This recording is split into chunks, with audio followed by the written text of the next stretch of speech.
Well, it's a foggy morning here in rural Retreat, Virginia. February the 15th, 2026, in the year of our Lord. It's a great day.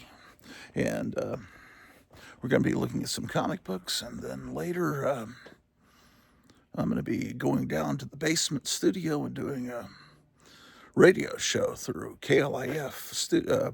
My studio will feed through my Grottu Orloff Inspirational Network satellite to KLIF radio in Dallas, and then that will broadcast across the world and here on YouTube. But anyway, let's get the show started.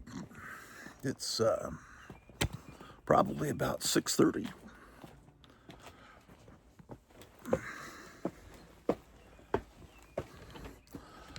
Come on in, folks.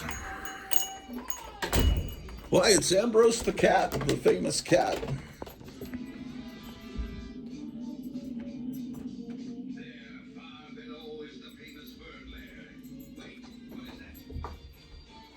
Yes, indeed.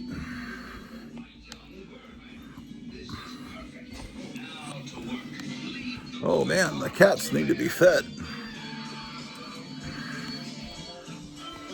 The dog has been fed, but I think the dog is indicating that she wants more food.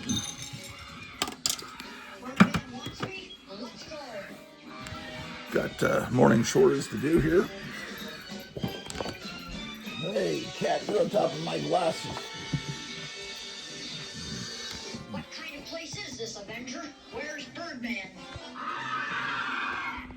Yes, that is a good question. Where is Birdman? The burning question. Okay. So, it's a beautiful day. Or is it? Actually, the doorknob's over here. Okay.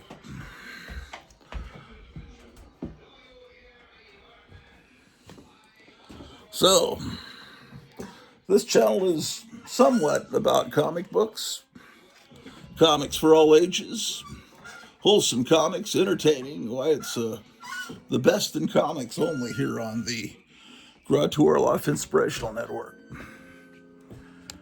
And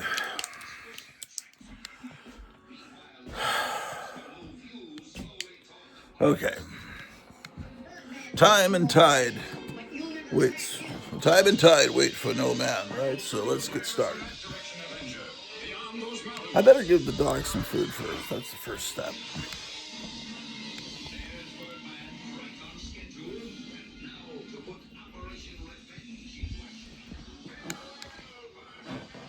Okay, hold on.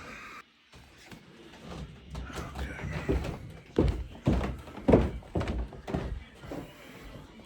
Dog food.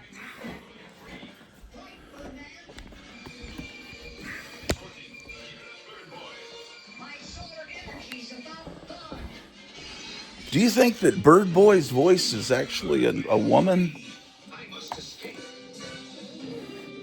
That's a disturbing thought. Oh man, the dog is eating the cat's food, man. That's un-American, man. Here's your actual authentic. Here you go. Dog food.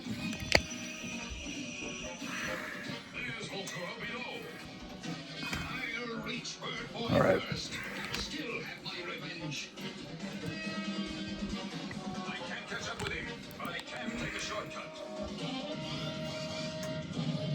There's a historic live broadcast today at noon.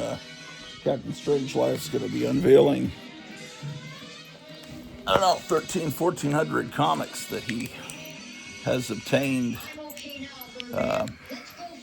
Silver Age comics he's obtained for under $2 and some for less than $1. Prices that would, basically the prices that you would have paid in the early 70s for those type of comics. So, Okay, let's move on. I used to know this guy that was a big Lovecraft authority and collector, right? Had all the Arkham House books, you know. And he would say, "Oh yes," you know. He would. Oh boy,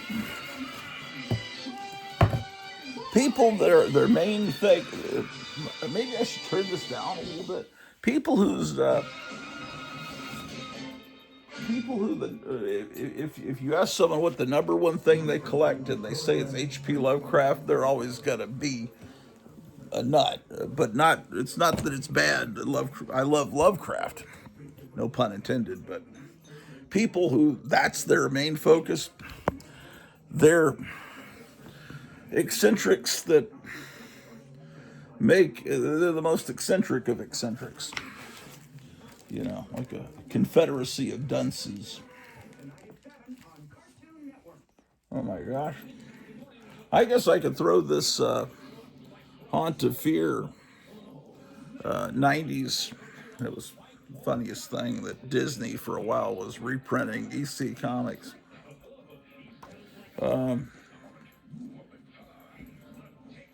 Is this one of them? Yeah, this is from November 1992. I still don't know why I wasn't buying every one of these that came out. I guess because I had all the hardcover editions, but still, it's amazing that these were just out for sale, like in supermarkets, and I wasn't buying every single copy that came out. But it was because all this was because the TV show on HBO was on, and the Tales from the Crypt, and it created a big market for like normal people too, and it was interesting that 40 years after EC disappeared, or the EC horror comics disappeared, EC never really disappeared. EC continued on. What people don't understand, EC continued on in through the Silver Age and was the best-selling comic company in the Silver Age over Marvel and DC, and because Mad outsold everything, and Mad was still an EC publication. Some people don't realize that, but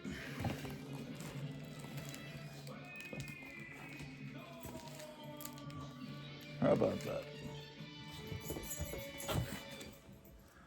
Yes, indeed.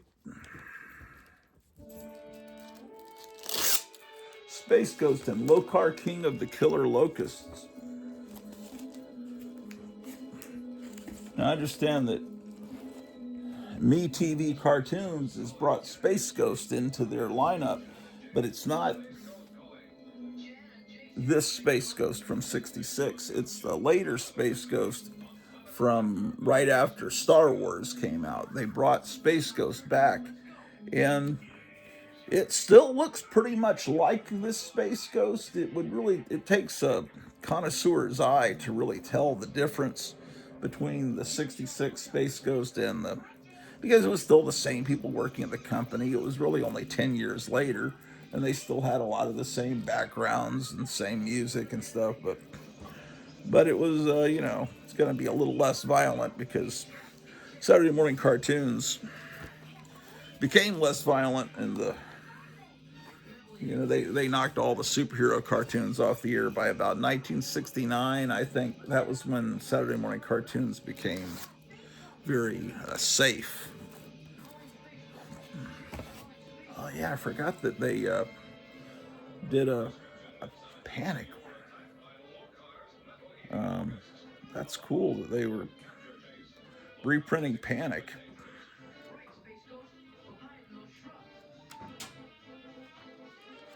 Charlie Chinless was the Charlie Chan. So they're able to reprint these EC comics perfectly, perfectly, because all the original art was saved by William M. Gaines. Every single page could be reprinted exactly, and then so You could say, that's not right. He should have returned the art to the artist. Well, the fact that he saved it all allowed all of these books to be reproduced many, many times.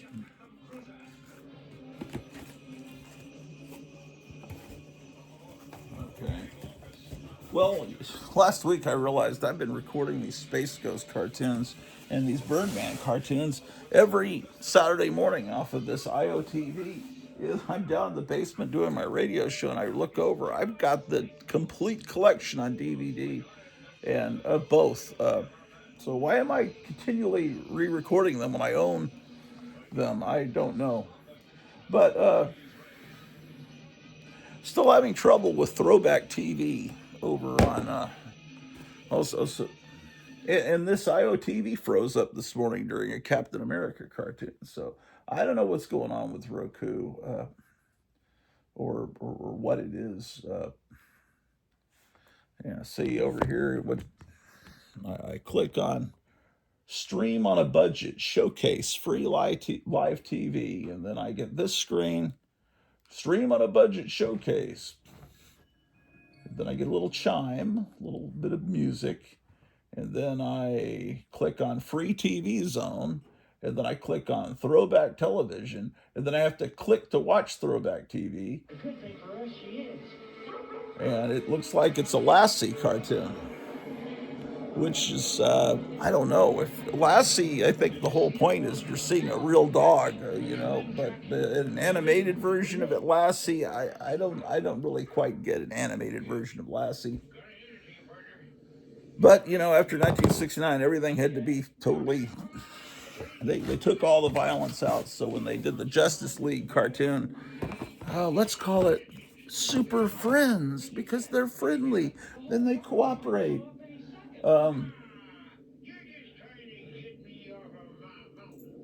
Yeah, but and they never hit anyone or any. There's never any violence in the Super Friends. You notice that?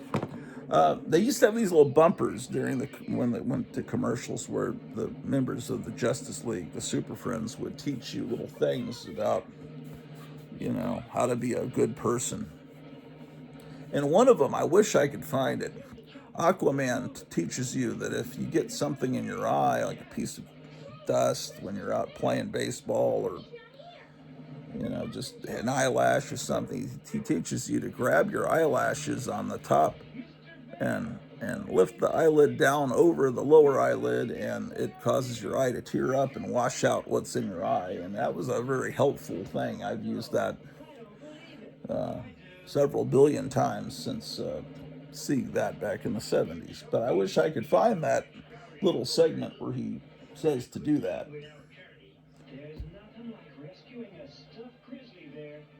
Okay, amazing. Well, oh, you wanted to see some comics, I guess, before I start my radio. I don't know. Do you really? What is all this?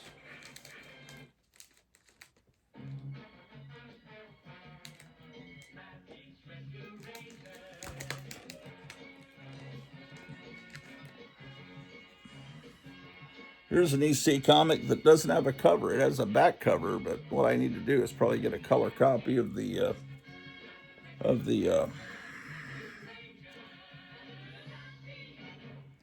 of the front cover. So it's this issue. It would be pretty easy to look up the Island Monster and Plucked and find out what issue it was. This is something that came. Lone Star Comics used to sell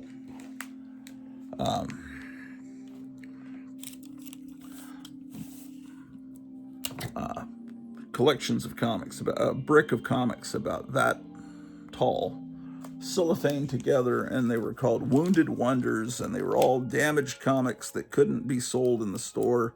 Something like that EC comic with no cover, and or just about everything was pre 1975. That's what they advertised, the good years. So you might have some loose EC covers or EC coverless comic. It might be you know, Superboy and the Legion of Superheroes.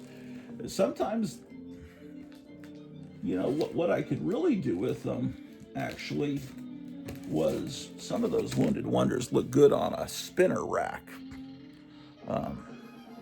I could show you. Well, I don't know. I wonder if Throwback TV is actually working today. It hasn't been. It's been shutting off constantly. But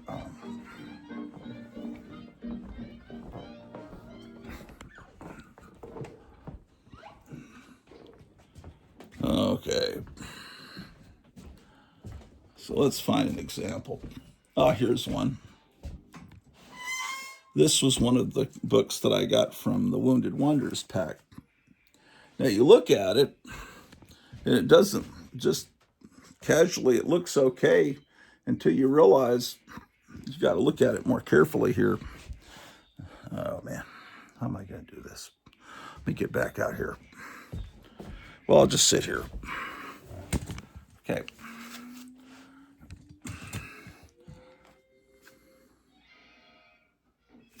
Let's open it up, shall we? Yeah, this is a great comic. I have this comic, but this, okay. It looks like Thor is standing here. He doesn't look like he has a head. So then when you open, oh, wait a second. But just close it, and it almost, it creates this weird image where Thor is standing there headless. But it looks, it really looks okay. Just on a spinner rack, when you only see this part, it looks okay. Now the rest of the book is perfectly acceptable to me. It's just that makes it real hard to sell.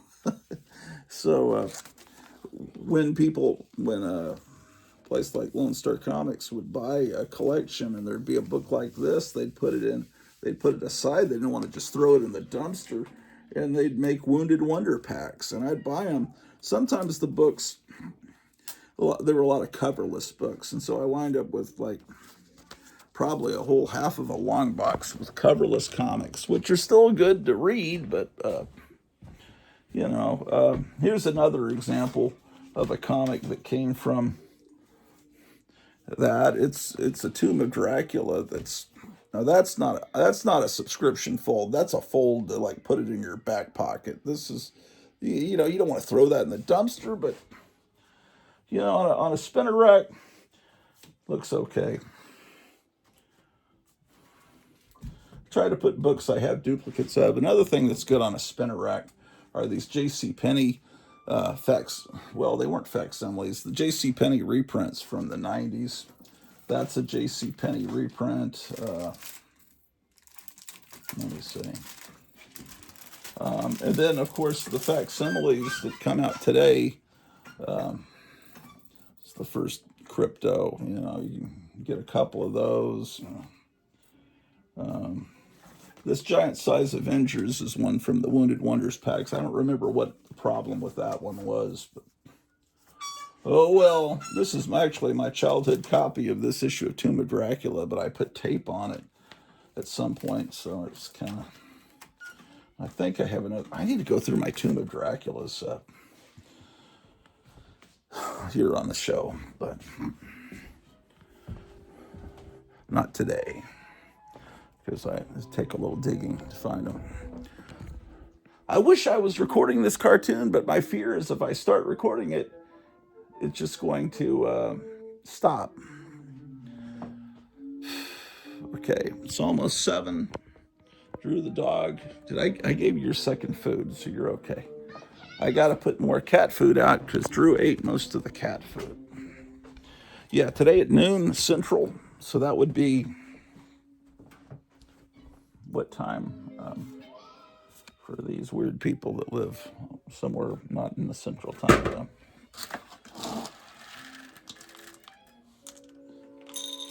I guess that would be 1 o'clock on the East Coast. And, man, 10 in the morning for people in California, right? So,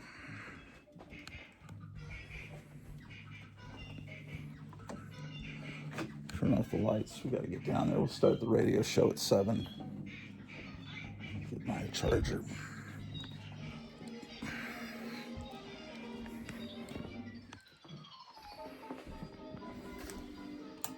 Well, I can start the radio show and come back up and get my glass of water.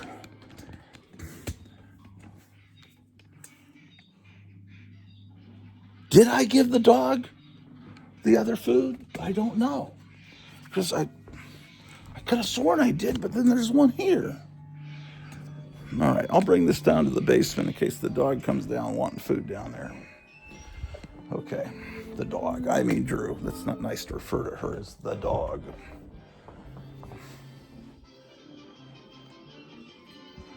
I really love this channel. It's really, I don't know whose fault it is. I think they said it's Roku's fault. It's been, oh boy, Bill Cosby.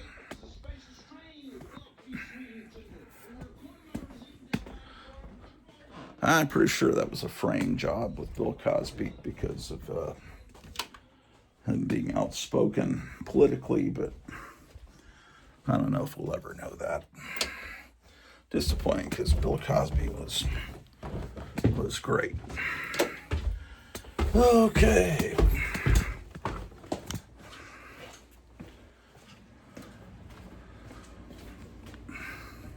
Back to the basement.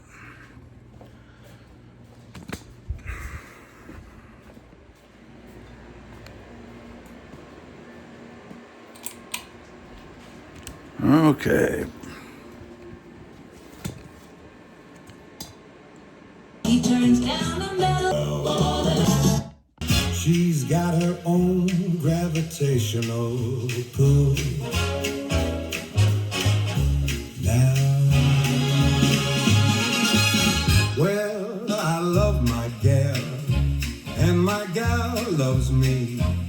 It's a prehistoric love that was meant to be.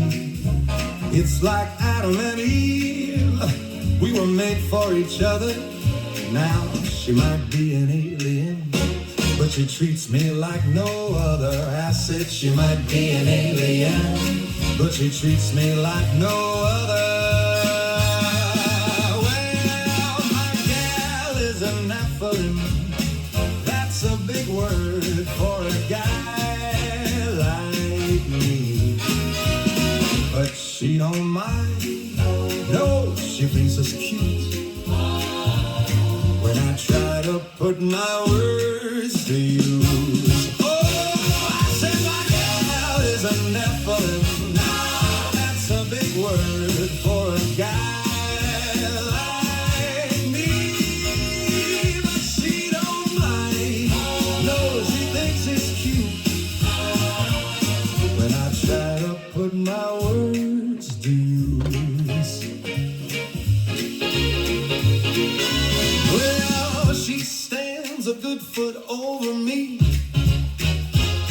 with a 24-foot wingspan. Now, she might look a little scary to some, but to me, she's an angel from above. Yeah, to me, she's an angel from above. When I try to put my words to use, I said my gal is a Nephilim. That's a big word for a guy like me.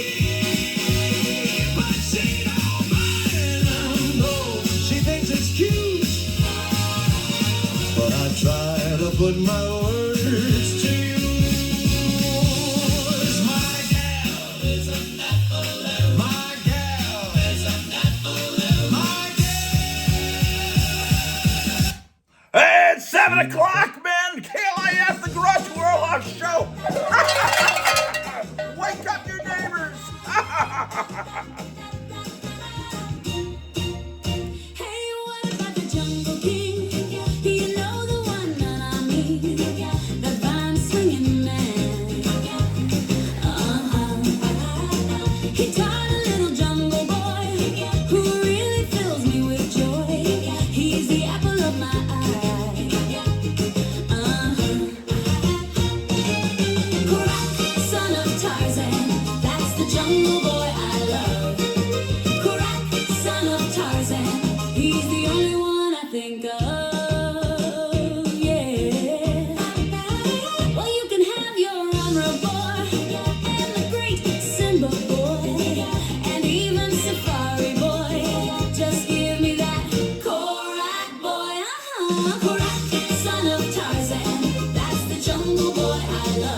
From 1963 here on KLIF 1190, the Grottu Orloff Show.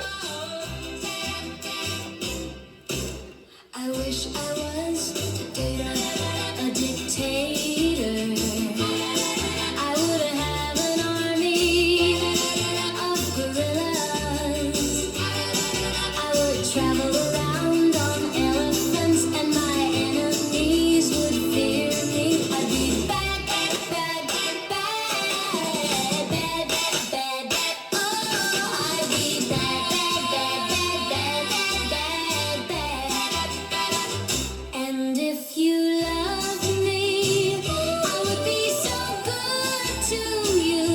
And if you hated me, I would make you so miserable. 'Cause I'd be bad, bad, bad, bad, oh, bad, bad, bad, bad, oh, I'd be bad, bad, bad, bad, bad, bad, bad.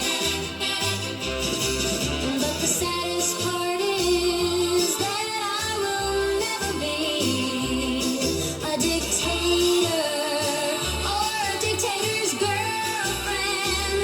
'Cause I'm too bad, bad, bad, bad, oh, bad, bad, bad, bad, oh, I'm too bad, bad, bad, bad, bad, bad, bad, bad,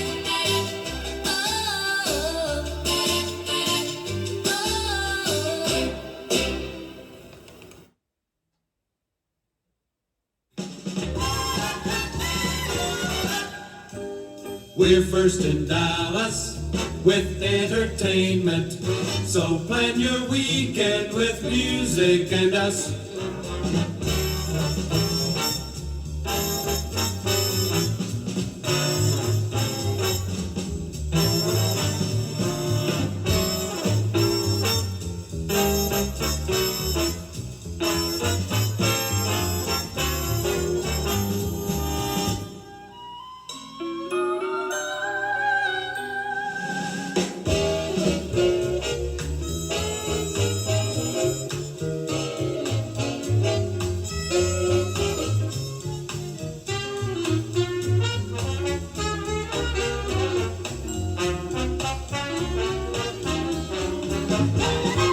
You'll find the fun radiates around KLIF 1190.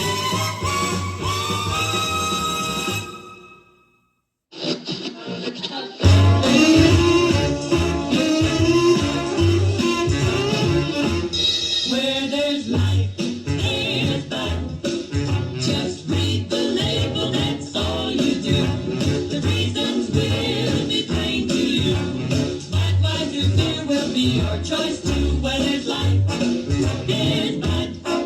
So enjoy every minute. The best things in life are for you. Life is great, so live it. And enjoy Budweiser beer while you do. Where there's life, there's life. And a penthouse or a bungalow where the bright sun shines, our candles glow. Budweiser beer is for folks who know where there's life. There's Bud. Budweiser, the king of beers. Sure.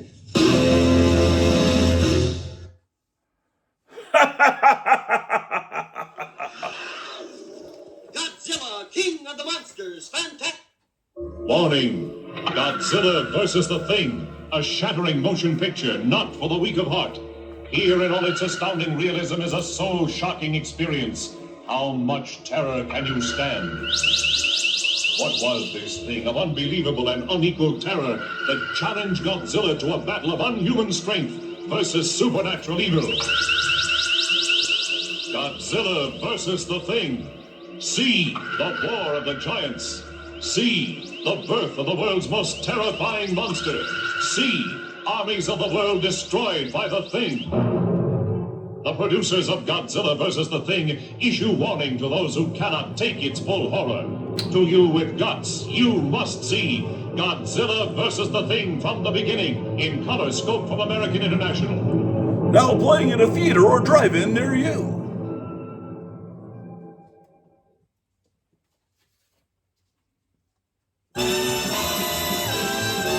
Remember this big cliff classic. KLIF 1190. The Grottu Orloff Show, Sunday morning, 7:15. The music of your life. Changing batteries in a smoke detector. Betty and Veronica on the back of my motorcycle. Archie and Jughead on the back of my motorcycle. Riverdale, come on. Riverdale, come on.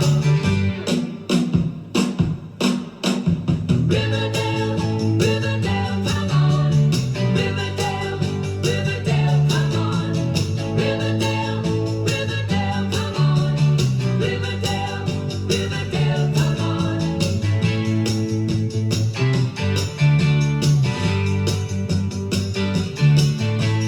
Riverdale High School to the ground. I'm gonna burn it. Riverdale High School to the ground. I'm gonna burn it. Come on, come on, Riverdale, come on. Riverdale, Riverdale, come on. Riverdale, Riverdale, come on. Riverdale, Riverdale, come on. Riverdale, Riverdale, come on.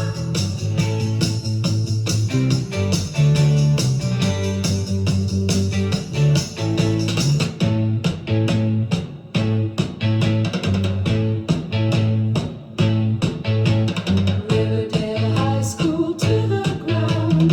I'm gonna burn it. Riverdale High School to the ground. I'm gonna burn it. Come on, Riverdale, come on. Riverdale, Riverdale, come on. Riverdale, Riverdale, come on. Riverdale, Riverdale, come on. Riverdale, Riverdale, come on.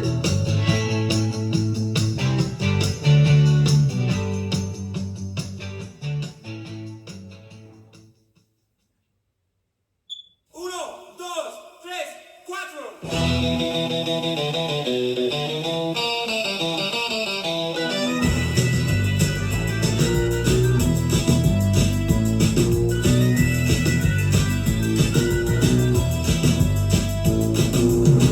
Gonna take my jet to a secret island. We're gonna Pandalandia.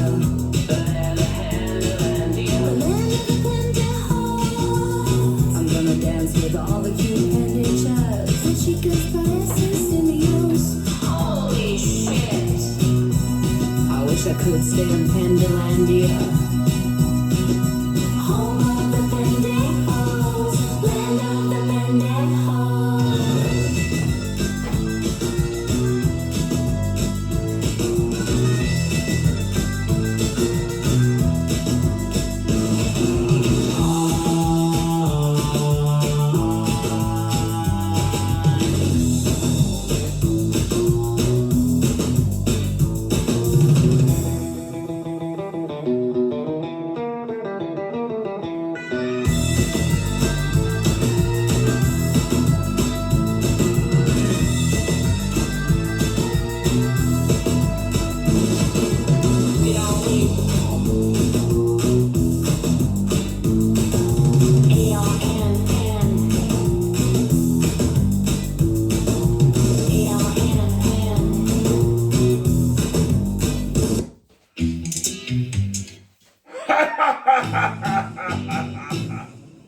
Nothing works.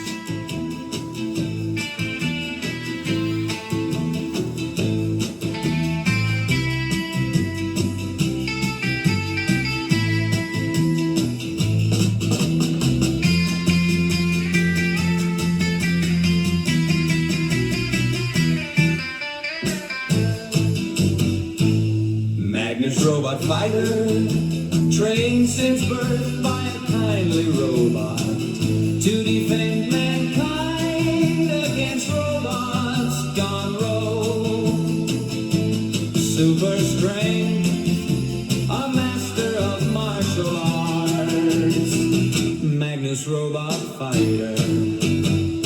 In the year 4000 AD, a technological utopia, all aspects of society controlled by robots. Some of them are defective, Magnus Robot Fighter, and they must be destroyed. Magnus Robot Fighter, trained since birth by a kindly robot to defend mankind against robots gone rogue. Super strength, a master of martial arts, Magnus Robot Fighter.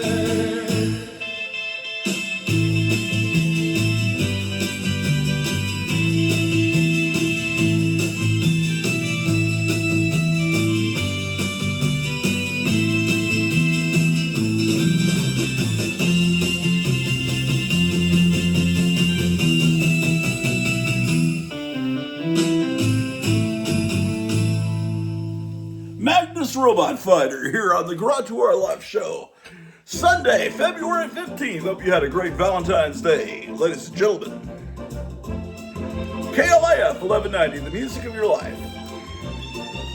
Venu d'une autre planète, son vaisseau spatial s'est posé dans le sable. Gardez la voilà qui arrive, tous les mecs s'enfuient.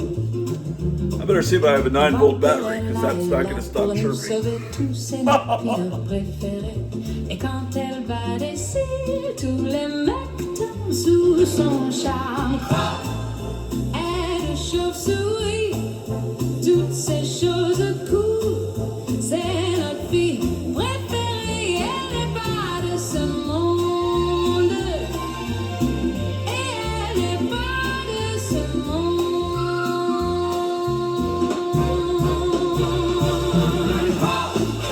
Elle est chauve-souris, toutes ces choses cool. C'est notre fille préférée, elle n'est pas de ce monde. Et elle n'est pas de ce monde. Vampirella est là pour nous sauver tous, c'est notre pin-up préféré. Et quand elle va d'ici, tous les mecs tombent sous son charme. Elle est chauve-souris, toutes ces choses cool. C'est notre fille préférée, elle n'est pas de ce monde. Et elle n'est pas de ce monde.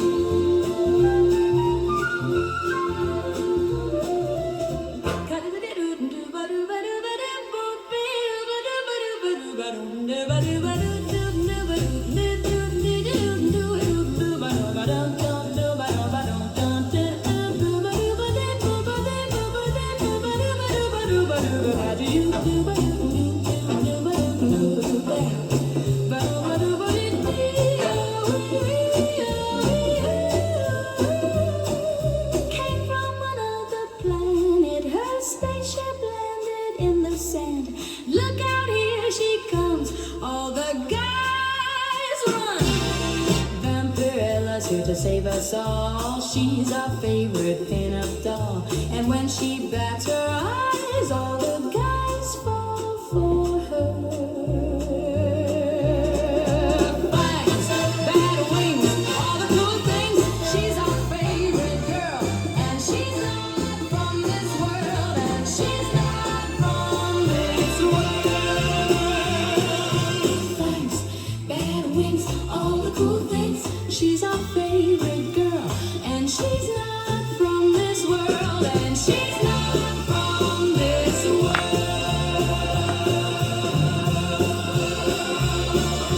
Vampirella's here to save us all. She's our favorite pin-up doll. And when she bats her eyes, all the guys fall for her.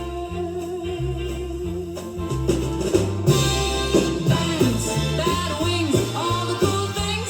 She's our favorite girl. And she's not from this world. And she's not from this world.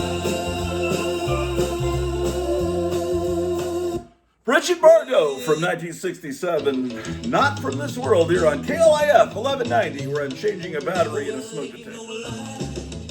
But you don't know how to try. Well, you don't know why. Well, it ain't no crime if it don't work out this time. But you know how I like mine. When we get home, we're gonna milk the pig. Let's milk the pig. Let's milk the pig. Let's milk the pig. Let's milk the pig. Let's milk the pig. Come on, man.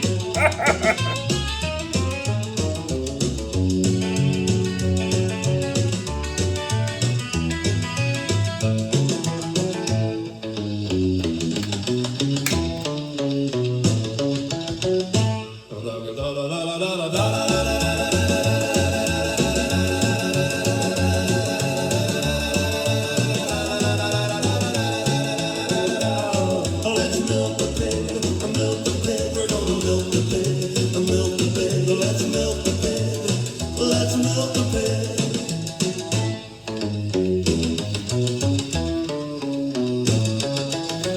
Let's milk the pig. Let's milk the pig. Let's milk the pig. Let's milk the pig.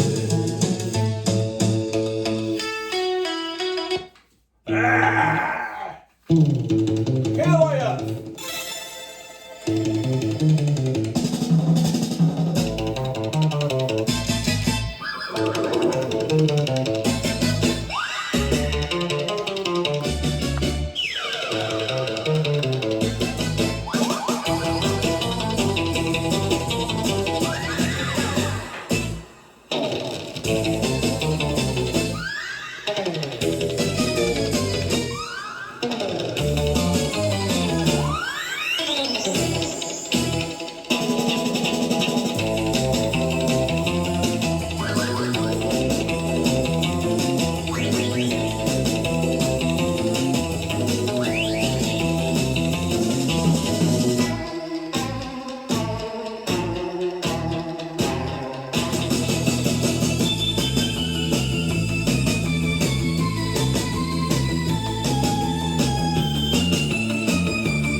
Grottu Orloff.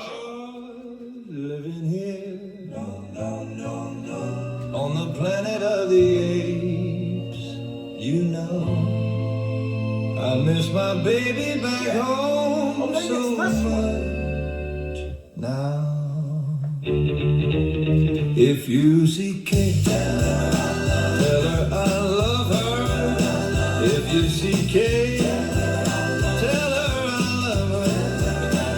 If you see Kate, tell her I love her. If you see Kate, tell her I love her. If you see Kate, tell her I love her. If you see Kate, tell her I love her. Oh, Kate, I miss you so. I wanna come home when I get home. I wanna take you out and have a romantic dinner at Taco Bell.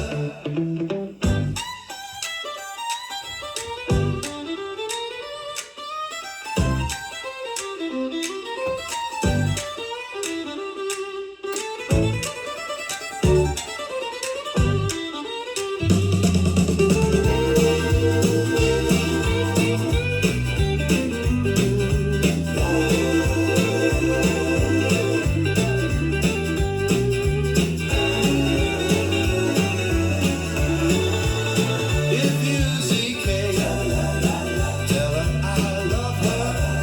If you see Kate, tell her I love her.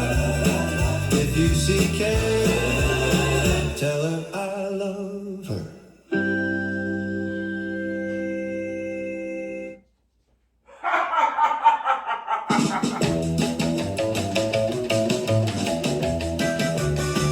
He's that one man in the right place.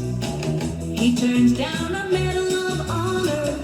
He volunteers to join the fray. He will forever be unnamed.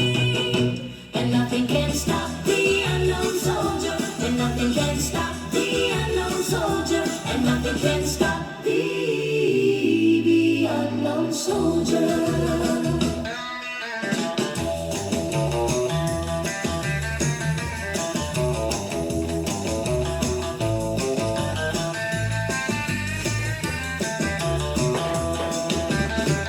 His identity's erased. His previous self is no longer. Now he's an intelligence operative. They codename him the unknown soldier. And nothing can stop the unknown soldier. And nothing can stop the unknown soldier. And nothing can stop the unknown soldier.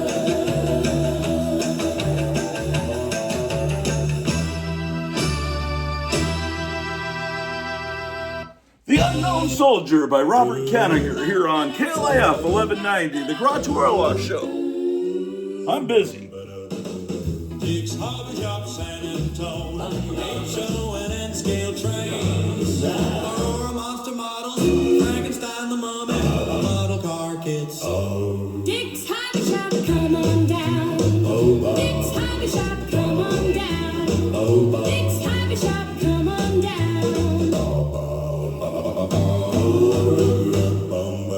Slot cars and rockets, Big Daddy Roth, paint and blue real boss. Real boss. 46 Broadway, San Antonio. Dick's Hobby Shop, come on down.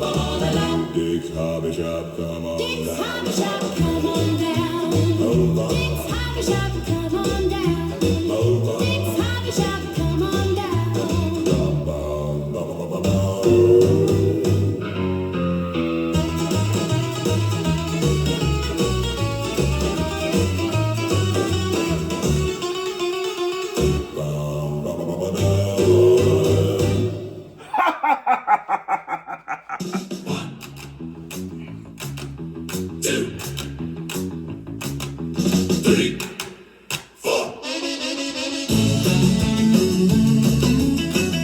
The Grottu Orloff Show.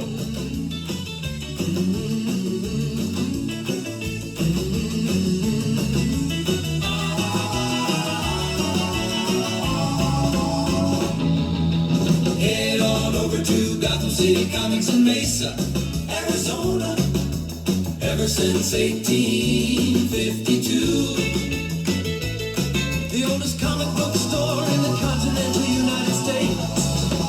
Comics, monster memorabilia, and so much more.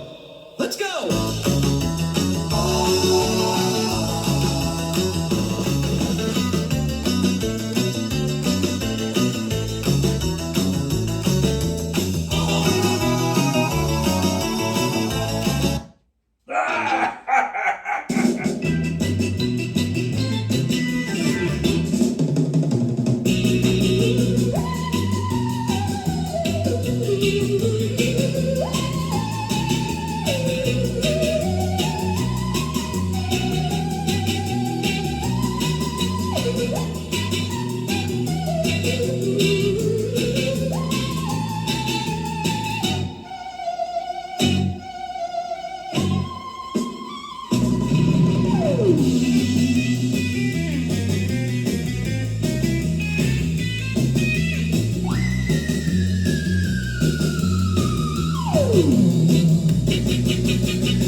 The Grottu Orloff Show.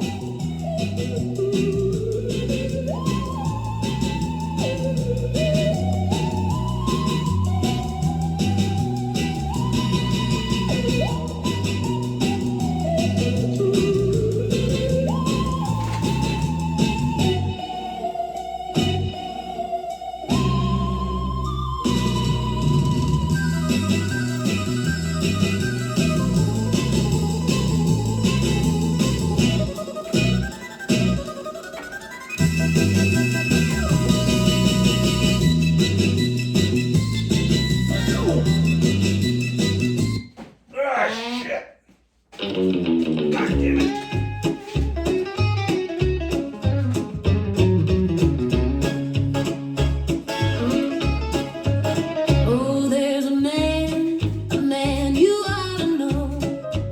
He rides through the West, he rides alone. And if you're evil, you wish you never met the man they call Jonah Hex.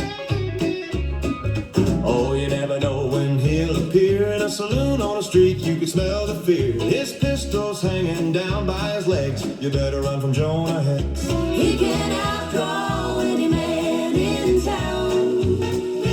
He's the fastest draw around. And if you're evil, you wish you never met the man they call Jonah Hex.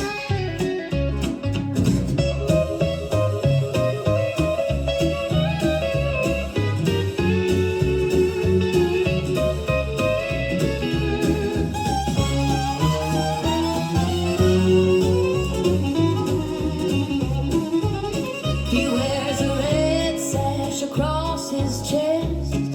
One side of his face looks like a ghost from death. He rides a black horse, it's hard to forget the man they call Jonah Hex. He can outdraw any man in town. He's the fastest draw around. And if you're evil, you wish you never met the man they call Jonah Hex. He can outdraw any man in town. He's the fastest draw around. And if you're evil, you wish you never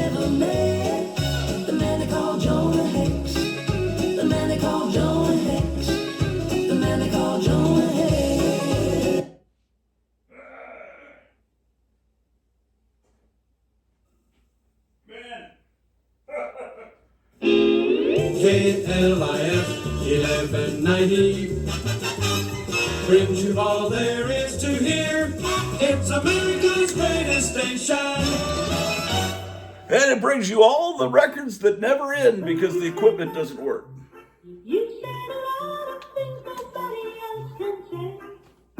When you say that, you've gone as far as you can go to get the very best.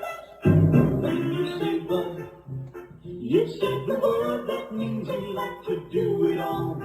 When you say but, it means you want the beer that's got a taste that's number one. When you say but, you tell the world you know what makes it all the way. When you say but, you say you care enough to only want the king of beer. There is no other one. There's only something less. Because the king of beers is leading all the rest. When you say Budweiser, you said it all. Budweiser now available at Piggly Wiggly. It's what's up from the counts. It's what's up from the count. If it hasn't got it there, if it hasn't got it there, if it hasn't got it there, it hasn't got it. Yes, Winston's got it there. Where? Up front. Winston's got it there. Where? Up front, filtered blend, puts it there, so Winston tastes good like a cigarette should. Winston tastes good like a cigarette should. Oh, yes, the Grottu Orloff Show. Cosmic Quest has one of America's largest supplies of Doctor Who, the longest-running science fiction show in history. Plus, Tulsa's largest inventory of Star Trek material and paperbacks. Also, baseball and science fiction gum cards. And role-playing games, including Champions and Starfleet battles. We carry a huge inventory of comic books, new and rare, including direct sales titles, such as Red Star, Vigilante, and Infinity Incorporated. Come in and see that comic books are a great investment for collectors, not just for kids anymore. We also carry original movie posters and can special order older posters. Come to Cosmic Quest, next to the Bowman Twin Theater. Bring your ticket stub for 20% off of all movie posters.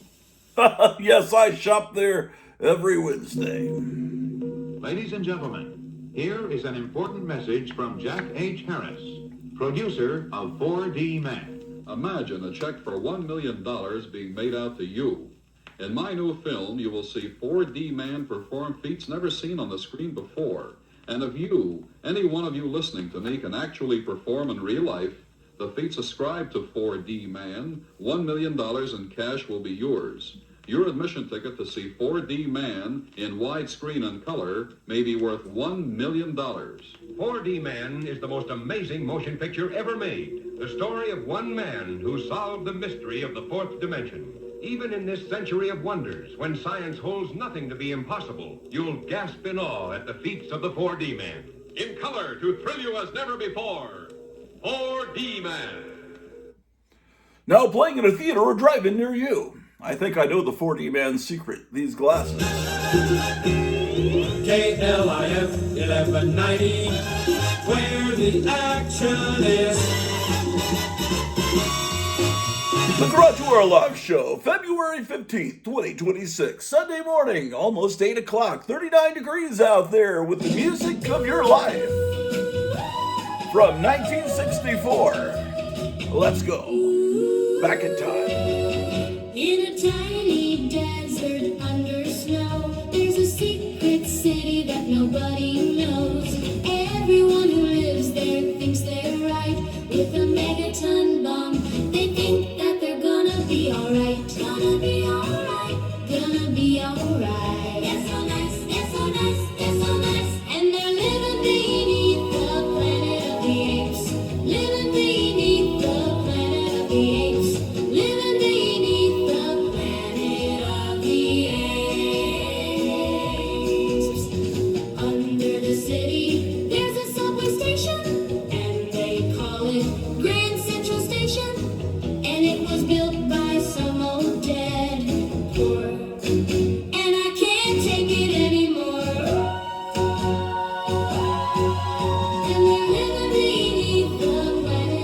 apes, living beneath the planet of the apes, living beneath the planet of the apes. And they're living beneath the planet of the apes, living beneath the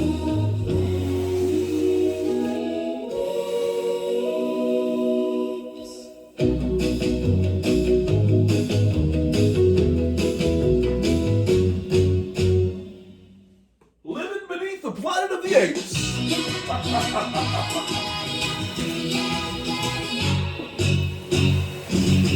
The Red Baron said we got the telegram in the English Channel.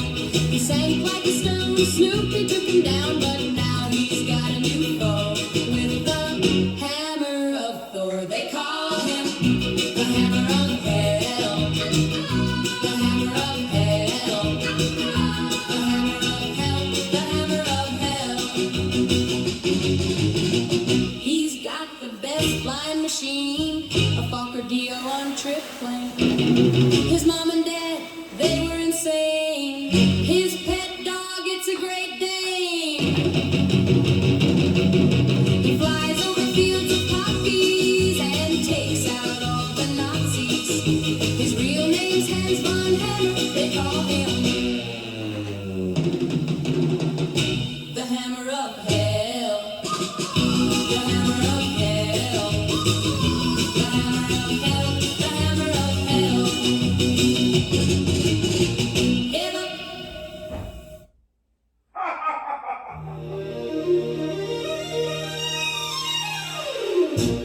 Now that the sun has gone, you better run, you better run, you better run. Better get gone, you better run, you better run, you better run. I'm so sorry, I have to warn you.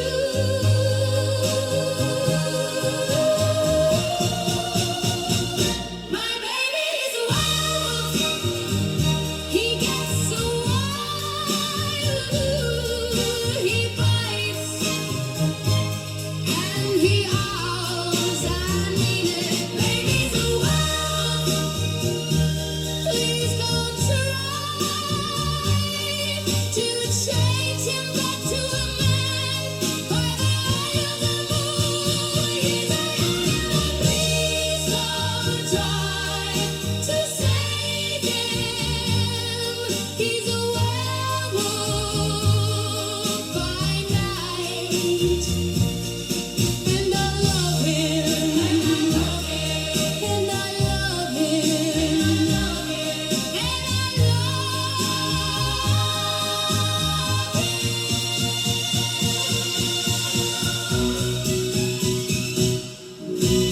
Please don't try to save him. He's a werewolf by night, and I love him, and I love him.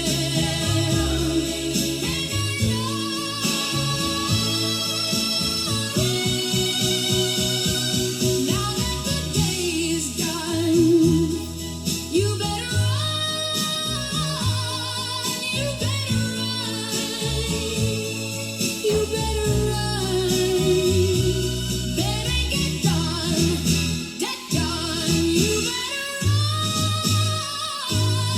you better run, you better run.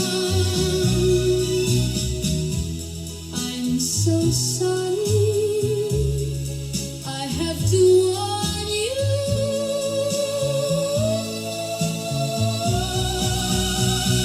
My baby's a werewolf, he gets so wild, he bites and he howls, I mean it. Baby's a werewolf, please don't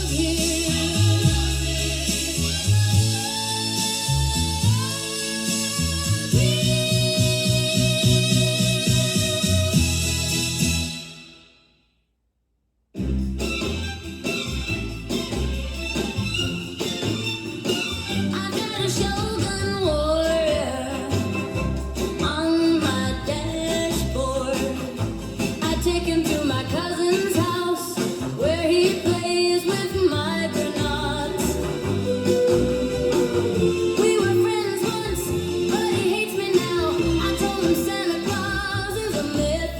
Now I'm on the way to his house with my Shogun warrior.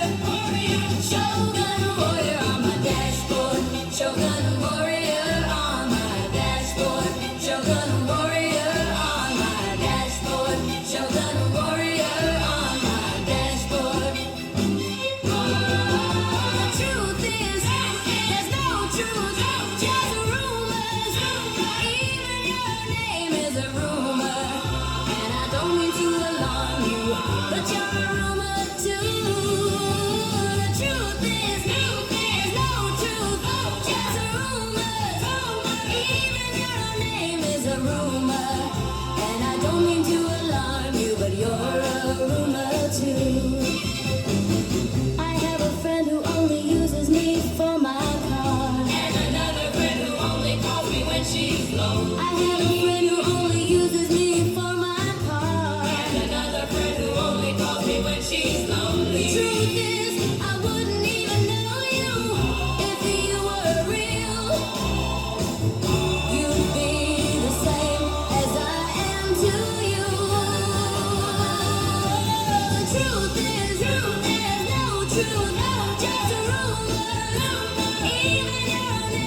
It's 10 minutes after 8 here on KLIF 1190, the Grottu Orloff Show. Here she comes, a wild ride. I said, hey man, I'm in love. shooting the girl with topless surfer vampire girls. Wings unfurled, she's flying low. What a wild ride! Here she comes, shooting the girl with topless surfer vampire girls. Topless surfer vampire girls. Topless surfer vampire girls. Topless surfer vampire girls. Topless surfer vampire girls.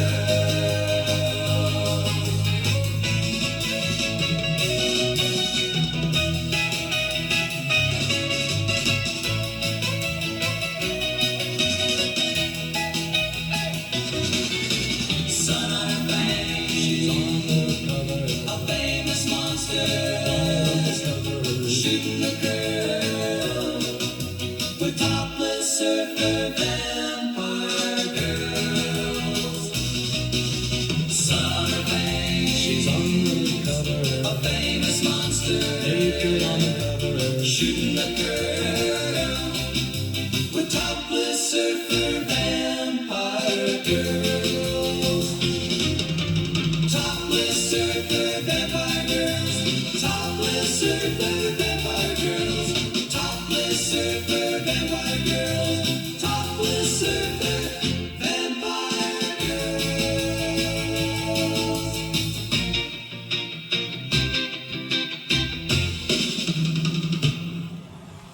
All right. I hope you're enjoying your beautiful Sunday morning, getting ready for church. KLIF 1190 Dallas Fort Worth. Grottu My Orloff. wife makes Mamie Van Doren look like Mamie Eisenhower. And I got the best football team in the USA. I'm a cool cat, and my engine is bigger than yours. And you're a Creighton, you poor old devil, you're a real loser. I'm telling you, you look like Howdy Doody, and I wouldn't wanna be you. Not for $1,000,000. I'm a cool cat, and my engine is bigger than yours. I just wanna take a little minute of your time just to let you know who you're dealing with, 'cause you got no chance in this world or the next to measure up to the man I am. And I am a good guy, you can tell by the way I brag. And I'm gonna do you a favor, and you're a Creighton, you poor old devil, you're a real loser. I'm telling you, you look like Howdy Doody, and I wouldn't wanna be you. Not for $1,000,000. I'm a cool cat, and my engine is bigger than yours. Yeah, my engine is bigger than yours. Ah, yes. KLIF, your key to happiness. 1190, Grottu Orloff Show. From 1966. If I was a queen, if I was a star, I'd shine on the silver screen. I'd never be apart from you. But I don't have a clue. I wish I was a dictator. I'd make you mine, or some old mythic soothsayer. I could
Severin from 1966 here on the Grottu Orloff Show, KLIF 1190. Hope you're having a wonderful Sunday morning and drinking Dr. Pepper. I look around me and all that I see is bright and beautiful. What a wonderful year this is. It's 1966. What a glorious year. I'm cruising on a Saturday night. Comic books, garage bands, monster movies, Batman, Hot Rod, James Bond, slot cars, cartoons on Saturday morning. Jukeboxes, beach parties, Aurora model kits, Star Trek, The Fantastic Four, Mad Magazine, John, George, Paul, and Ringo. Yeah! Yeah! What a glorious year this is. It's 1966. What a wonderful year. It's 1966. What a wonderful year. It's 1966. What a wonderful year. Ramona Fradon from 1966 with 1966. Once alone.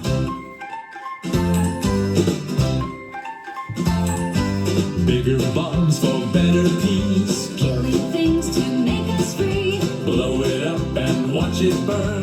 That's the way we live and learn. War is not healthy for children and other living things. War is not healthy for children and other living things. All this strife, you can't complain. All this noise inside your brain. All you need is fun and love and some help from up above. War is not healthy for children and other living things. War is not healthy for children and other living things. War is not healthy for children and other living things. War is not healthy for children and other living things.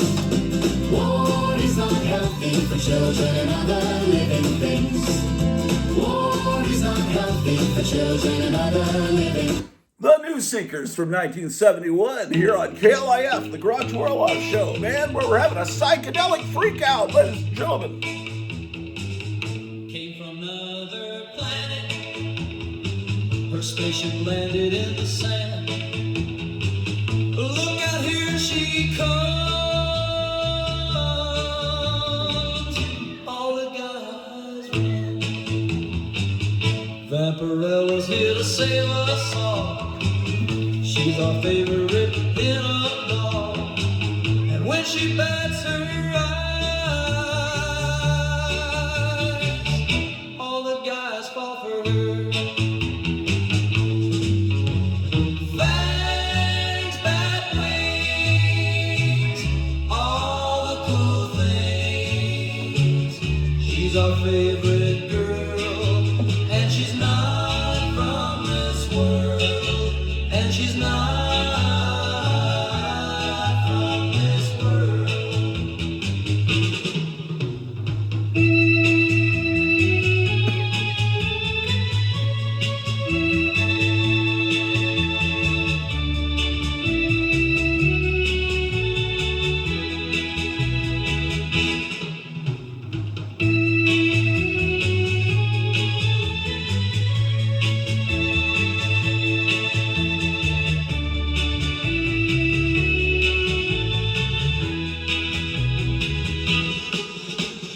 Fangs, bat wings, all the cool things. She's our favorite girl, and she's not from this world. And she's not from this world. Vampirella's here to save us all. She's our favorite pin-up doll. And when she bats her eyes, all the guys fall for her. Fangs, bat wings, all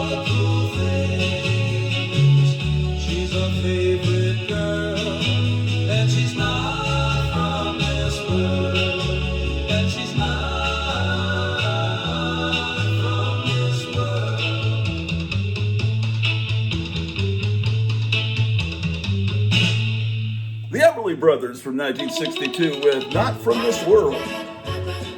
KLIF 1190, man, it's 40 degrees out there. Ramona Freighton from 1962. I got a friend, he's a bookworm. Superheroes are his whole world, and he says you should read these. You'd really like these. He says, hey, let's go and buy comic books, and I say, hey, that sounds real good to me. Hey, let's go and buy comic books and read all day. And I say, hey, that sounds real good to me. Hey, let's go and buy comic books and read all day. And when I walk in the store, it's just like I found religion. All these colors and lights, it's like a beautiful vision. And I say, hey, let's go and buy comic books. And he says, hey, that sounds real good to me. Hey, let's go and buy comic books and read all day.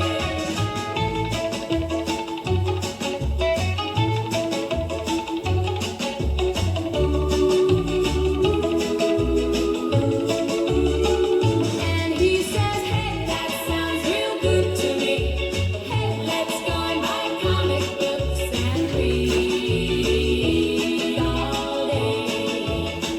And I say, hey, let's go and buy comic books. And he says, hey, that sounds real good to me. Hey, let's go and buy comic books and read all day. And he says, hey, that sounds real good to me. Hey, let's go and buy comic books and read. Ramona Freighton from 1966 here on KLIF 1190, the Grottu Orloff Show. February the 15th, man. Beautiful Sunday morning, a little foggy out there. Be careful. From another planet, her spaceship landed in the sand. Look out, here she comes, all the guys run. Vampirella here to save us all. She's our favorite pin-up doll. And when she bats her eyes, all the guys fall for her. Fangs, bad wings, all the cool things. She's our favorite girl. And she's not from this world. And she's not from this world.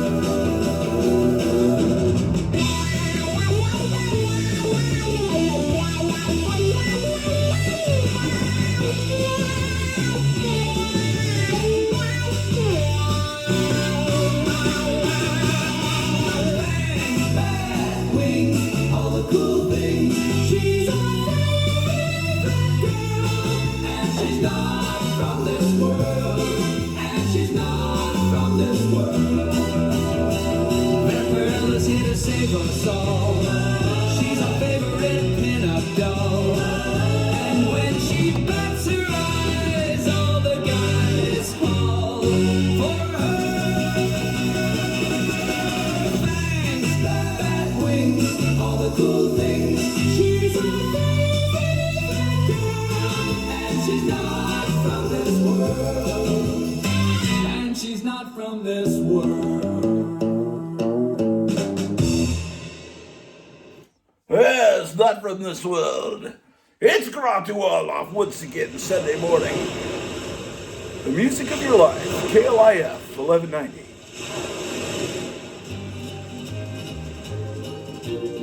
And now for a commercial. KLIF 1190.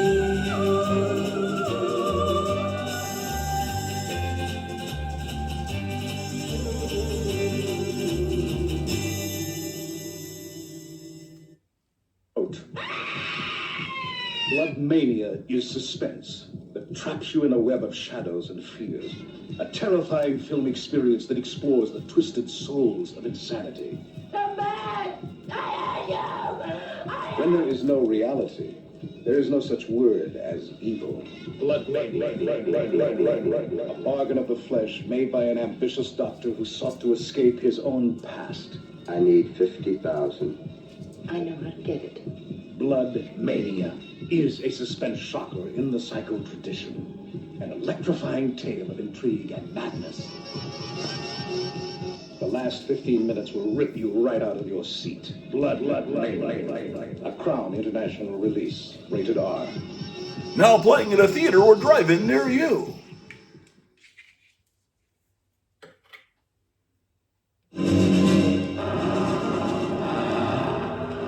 Welcome to the Castle of Evil. Within these walls lives a diabolical monster and the most incredible, shocking motion picture experience in years. 4 men and 2 women are summoned from beyond the grave to keep a rendezvous with death. Virginia Mayo, Scott Brady, Hugh Marlowe, David Bryan, honored guests in the Castle of Evil. On the same program, a spine-tingling tale of hideous and terrifying invader from another world, the blood beasts from outer space. Arriving on Earth in a fiery blaze, searching for beautiful victims in the most fantastic motion picture in years. Beware, the next UFO you see may be the blood beasts from outer space.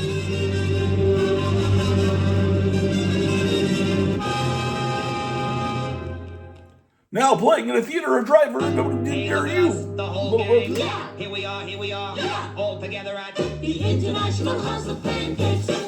Oh boy, and here comes our lovely waitress. Hello, my name is Gloria. Gloria.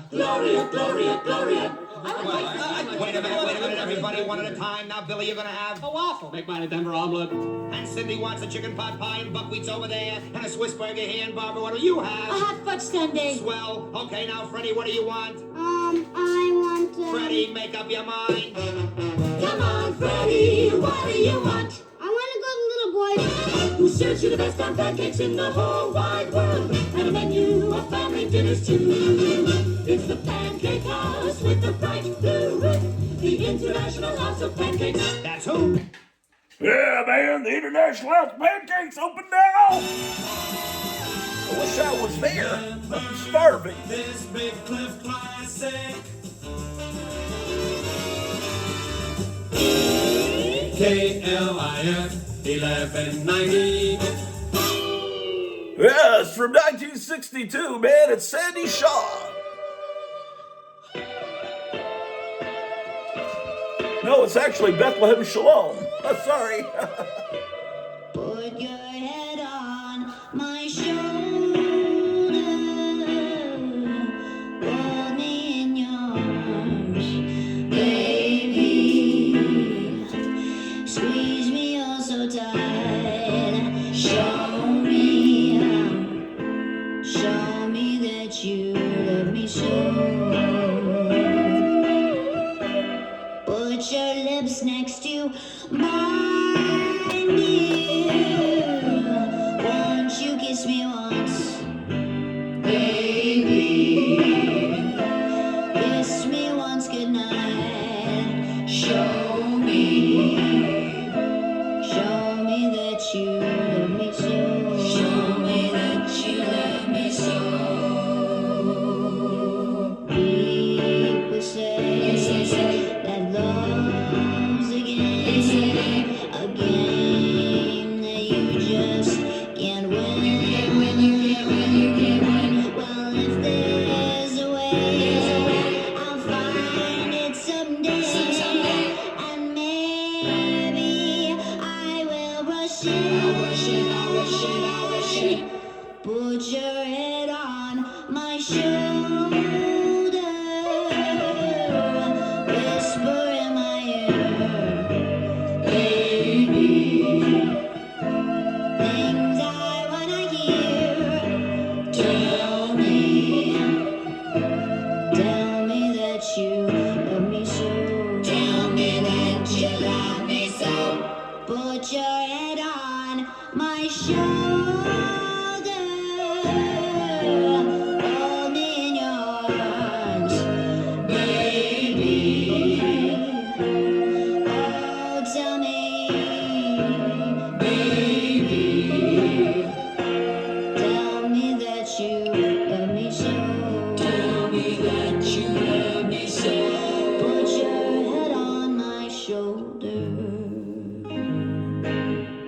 That's a new hit single from Bethlehem Shalom, man. She's a real artist, not AI, man. She's about to tour the East Coast with the Suffragettes, man. That's my baby.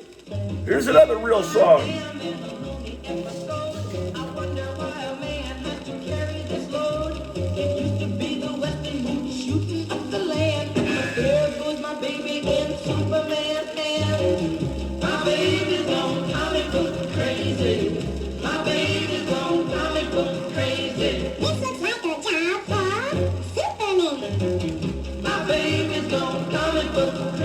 What do I have to do to keep my love hot? The girl ain't satisfied with what she's got. Now Donald Duck is sitting on my chimney top. He's waiting to take my baby to the red hot.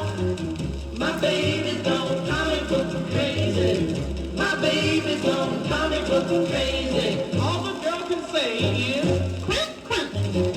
My baby's gone comic book crazy. All night long, Judy Woodpecker is knocking. And all day long, Bugs Bunny is crunching. What's up, Doc? I asked that girl, how do you spell rat? Now you know that everybody knows that. She turned around and then she looked at me and she said, my baby's gone comic book crazy. My baby's gone comic book crazy. This is not a job for Stephanie. My baby's gone comic book crazy. My baby's gone comic book crazy. My baby's gone comic book crazy. My baby's gone comic book crazy. Man. KLIF 1190. It's the Grottu Orloff show, man. My girlfriend's got a book of poems. That's the way she likes her men. And I'ma call the cops on both of them before it starts again. I love Charlie Manson. I love Charlie Manson.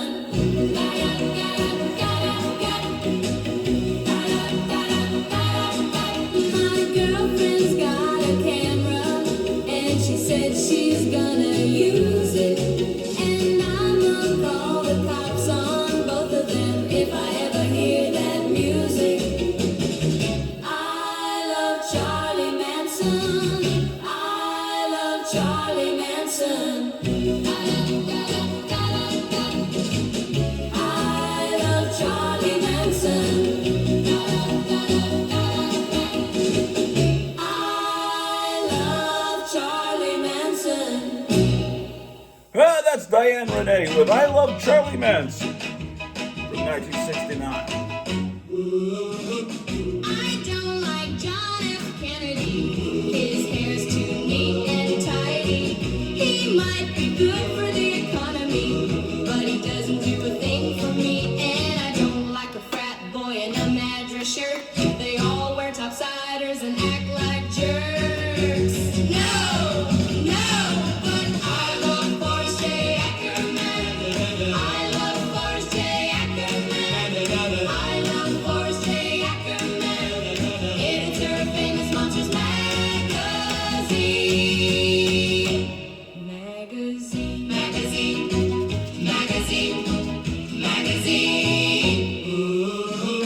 I don't like William Shakespeare. He always seems to write about old queens. I don't like the captain of the football team. He might be strong, but he's really mean. And I don't like Frank Sinatra. He's always chasing some dame. No, but I love Forrest J. Ackerman. I love Forrest J. Ackerman. I love Forrest J. Ackerman. Editor of Famous Monsters Magazine.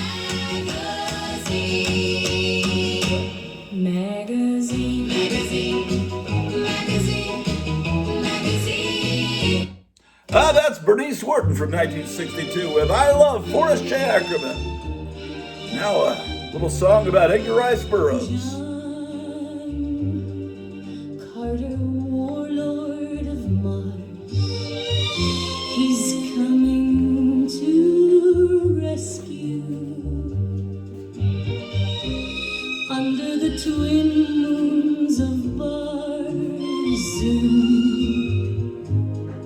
Riding his dark steed, he gallops to your side. Red princess, scream to the sky. Your lover will come for you. Your captor shall die. Southern Prince of Zodanga, he's come to steal your heart. He wants to make you his queen.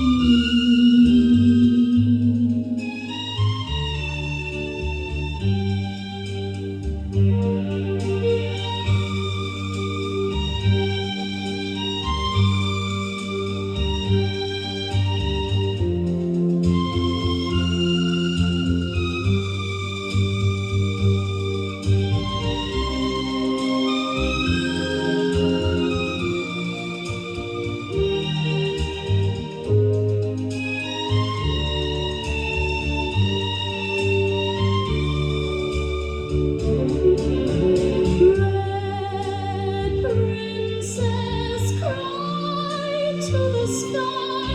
Your lover will come for you. Your captors shall die.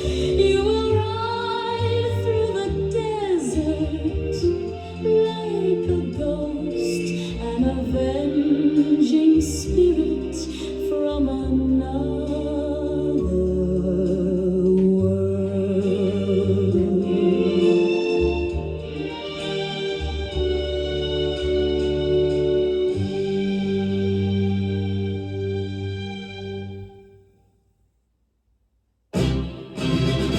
dark savage, man of bronze, strength of a bull, genius beyond detective surgeon, with his fabulous fire, coming to bring justice, friend to all men. Some say dark savage was born a prince in Africa. He was raised by a lost tribe and lived with them in the jungle until his parents rescued him and took him back to America. But others say his parents were really Tarzan and Jane. Dark savage, the man of bronze, strength of a bull, genius beyond detective surgeon, with his fabulous five, coming to bring justice, friend to all men.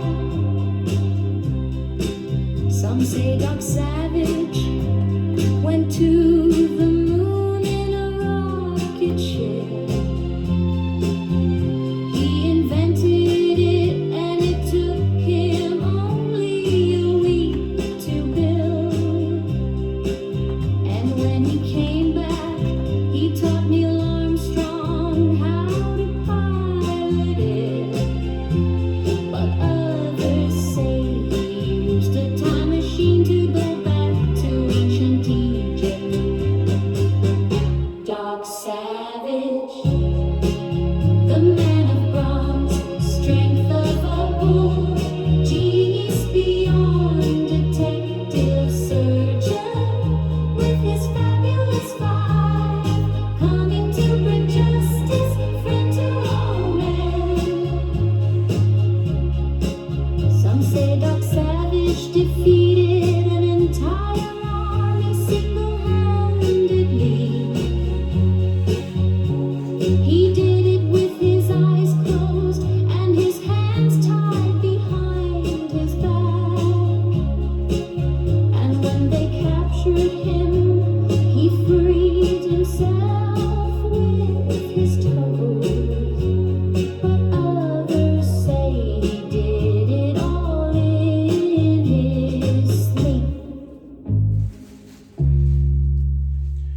Kate Bush with Doc Savage, the Man of Bronze, here on KLIF 1190. Sunday morning. It's a cloudy morning in Dallas, Fort Worth. Grottu Orloff Show. He came from the frozen north. He came from the mountains tall. He came with his hair as black as a raven, his eye like a sunlit wall. He took me from the place where I lay with a sullen stare and a sword in hand.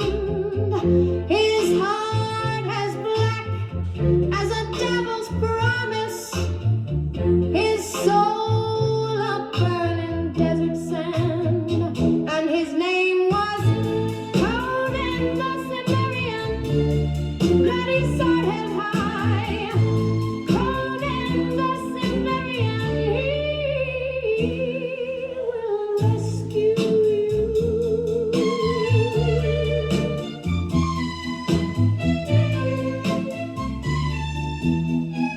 He came as a thief and a reaver. He came as a slayer and a king. He came with his beard as black as a raven and eyes like the coming of spring. He took me from the place where I lay with a sullen stare and a sword in hand. His heart as black as a devil's promise, his soul a burning desert sand, and his name was Conan the Cimmerian, bloody sword held high. Conan the Cimmerian, he will rescue you.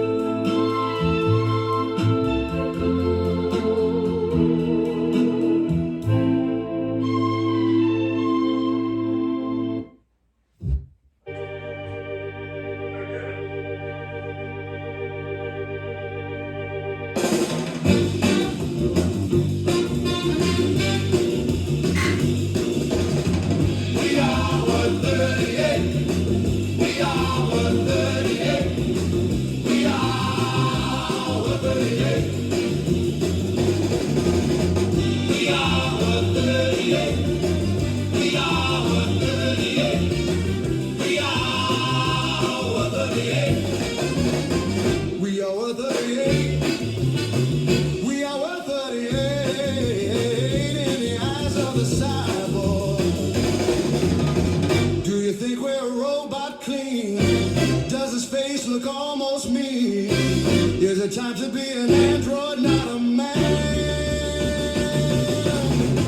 The pleasantries are gone.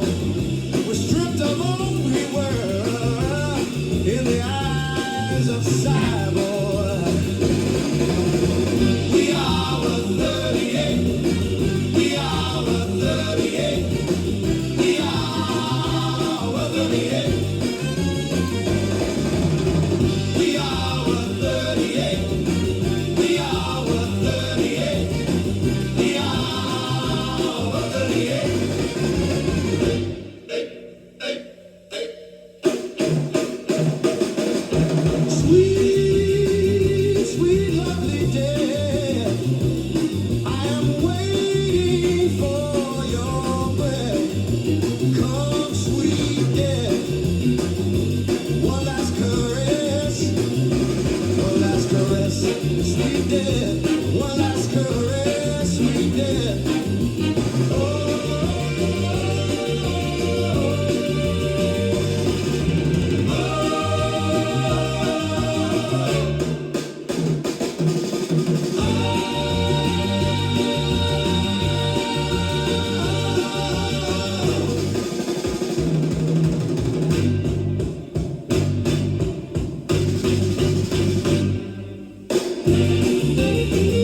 gotta get my baby side.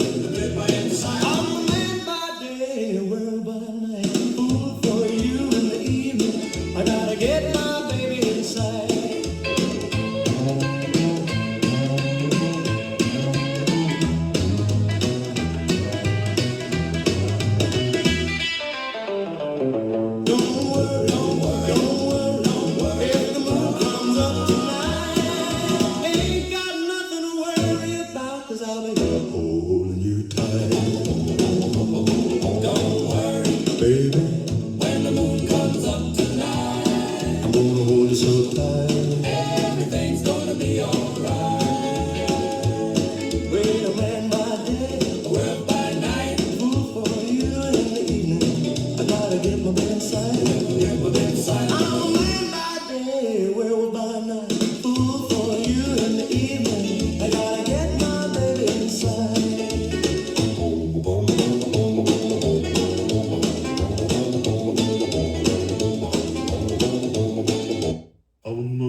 He was the type to break my heart under the full moonlight.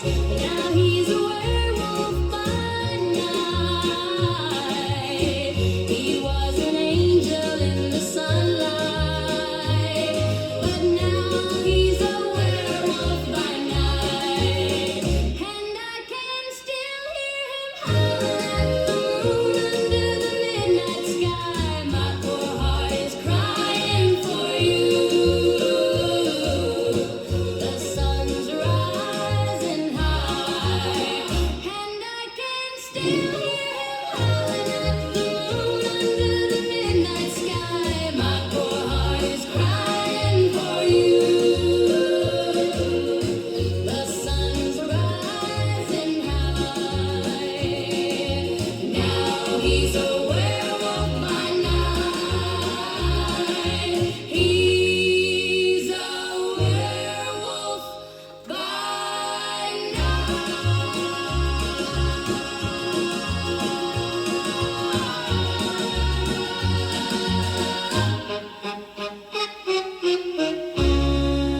Peter, Paul, and Mary from 1964 with Werewolf by Night here on KLIF 1190. KLIF, first in Dallas, with sports at 45. Yeah, man, and commercials. Mutual love, Omaha's people, you can count on when the going's rough. You gotta make it, you gotta make your way and carry on. So things keep going when the times get rough. You gotta take it, the trouble you can bet will come your way. You gotta see it through to a better day. People you love are counting on you. You need someone to count on too. Mutual love, Omaha's people, you can count on when the going's rough. Yes, indeed. Mutual of Omaha. Sure.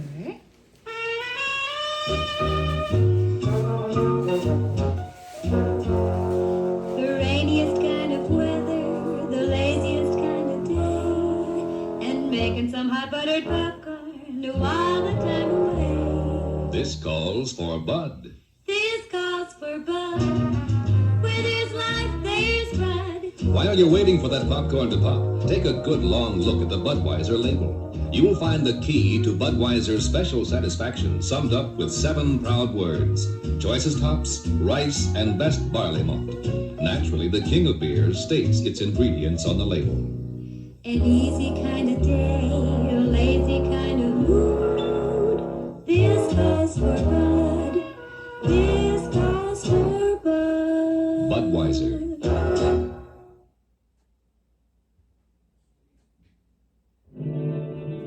All the books of science have yet to explain the nightmare of the giant Gila monster. Enormous glandular freaks that prowl the desolate nowhere. 10 times the size of any known common beast. Gigantic lizards whose darting forked tongues sucked up humanity like insects. More deadly than all the weapons of man. Been a lot of livestock missing lately. One here, one there. That doesn't make headlines, but now it's people. What batters a car around like it was a toy? The reptiles of hell, the giant Gila monster, dwarfing every human being, a mockery of nature. The giant Gila monster, with Don Sullivan and the enchanting French beauty Lisa Simone. The giant Gila monster, with the killer shrews. The giant Gila monster. Now playing at the Century Drive-In in Grand Prairie.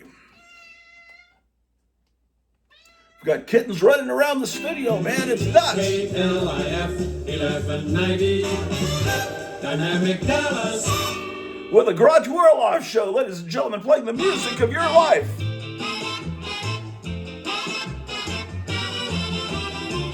This town is small, I know all the boys in it.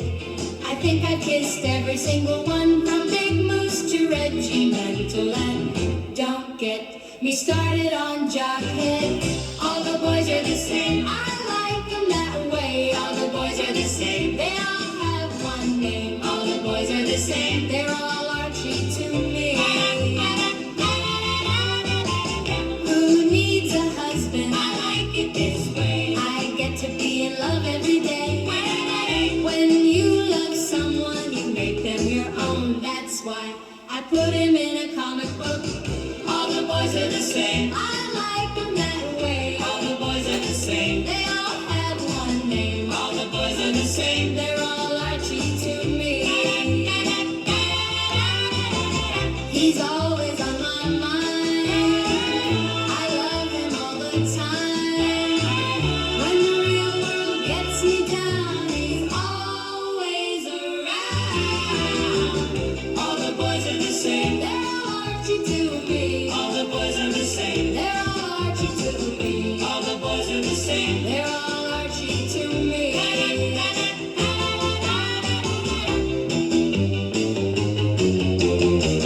All the boys are the same, I like them that way. All the boys are the same, they all have one name. All the boys are the same, they're all Archie to me. Ah, yes. Memories like the corners of my mind here at the Grottu Orloff Show. Good morning, yesterday. I've been stuck in this town. All the kids here are square. But I've heard all around there's a way to escape. You just drop a little acid on your tongue. I wanna take LSD and freak out, freak out. I wanna take LSD and freak out, freak out. They say it opens your mind if you take just a little.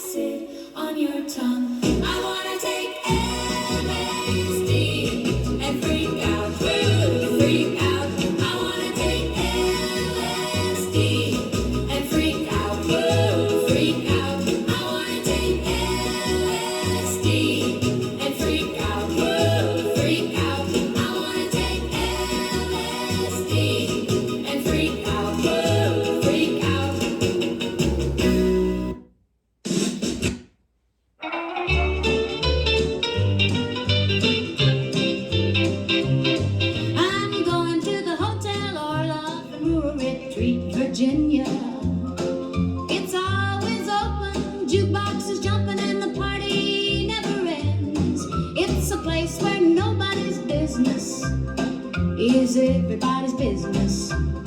Everybody's business is nobody's business. So mind your business. Down at the Hotel Orloff in Rural Retreat, Virginia, the pool hall's crowded, bars jammed, people laughing and telling lies. You can hear the music coming from the room. The house band plays the blues. The kitchen's open and the food is delicious. Frankenstein and Vampirella are out on the dance floor. In the lounge there's pinball, comic books, and monster movies. The Wolfman orders a bourbon and lights a cigarette. He's sitting in the corner all by himself. Down at the Hotel Orloff in Rural Retreat, Virginia, the pool hall's crowded, bars jammed, people laughing and telling lies. You can hear the music coming from the room. The house band plays the blues. The kitchen's open and the food is delicious. On Sundays they have a family-style lunch buffet. It's closed for dinner, but the bar stays open late. Halloween night, you ought to see that place. Every night is Halloween night. Down at the Hotel Orloff in Rural Retreat, Virginia, the pool hall's crowded, bars jammed, people laughing and telling lies. You can hear the music coming.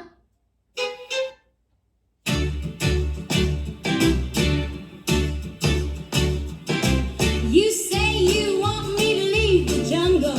Well, that's inviting and it sounds exciting. But I was raised by a hairy monkey swinging from the trees, eating bananas.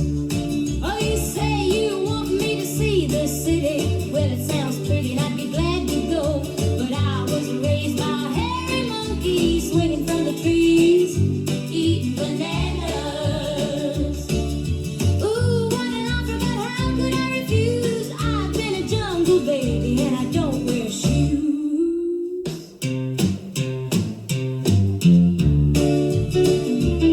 You say you want me to ride in your car. I know it goes far, you know I like you so.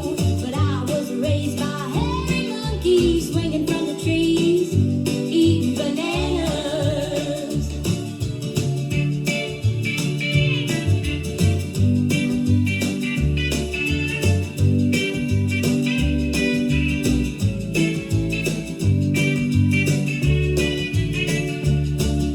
Ooh, what an offer, but how could I refuse? I've been a jungle baby and I don't wear shoes.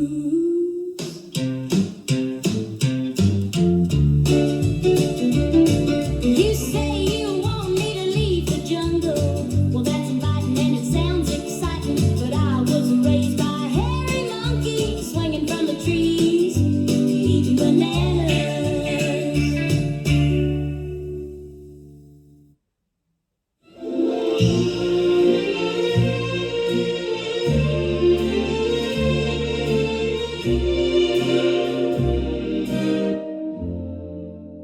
Do you remember? I'll always remember. Do you remember COVID-19? Do you remember? I'll always remember. Do you remember the coronavirus? I miss those days. I wish it never ended. Maybe someday it will come back. Do you remember? I'll always remember. Do you remember wearing a mask? Do you remember? I'll always remember. Do you remember Dr. Fauci? I miss those days. I wish it never ended. Maybe someday it will come back.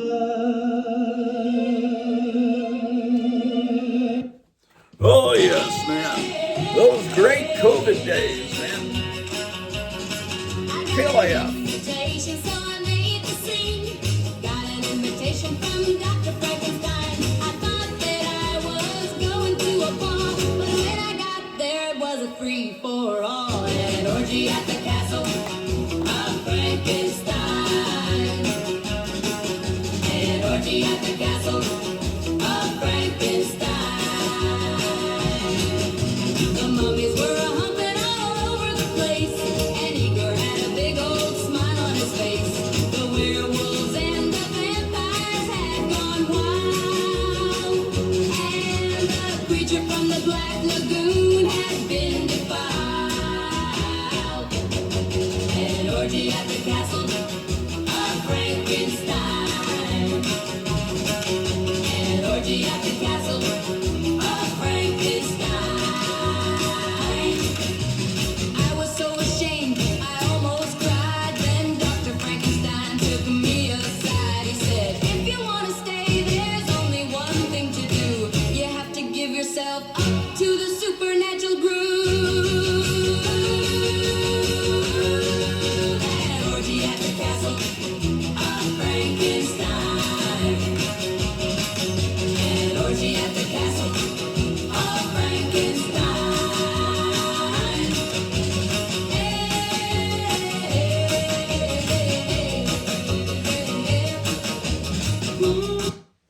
I love old comic books and things like that. I love the Phantom and old Mad magazines. I'm just a comic book fan. I'm just a comic book fan.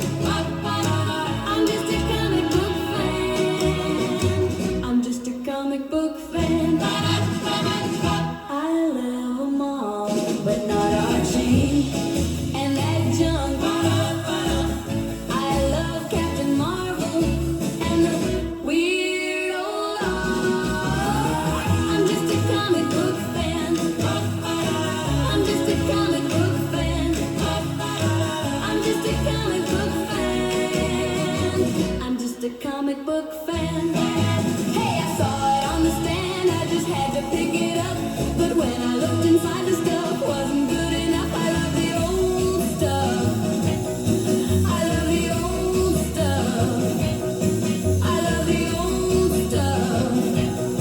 I love the old stuff. I'm just a comic book fan. I'm just a comic book fan.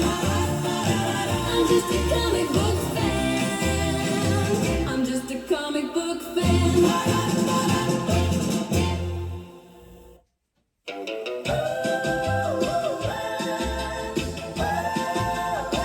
Oh yeah, oh and yeah. Well, I just came back from the movie show. Saw a cartoon there that I'd like to know. The little guys in it look like garden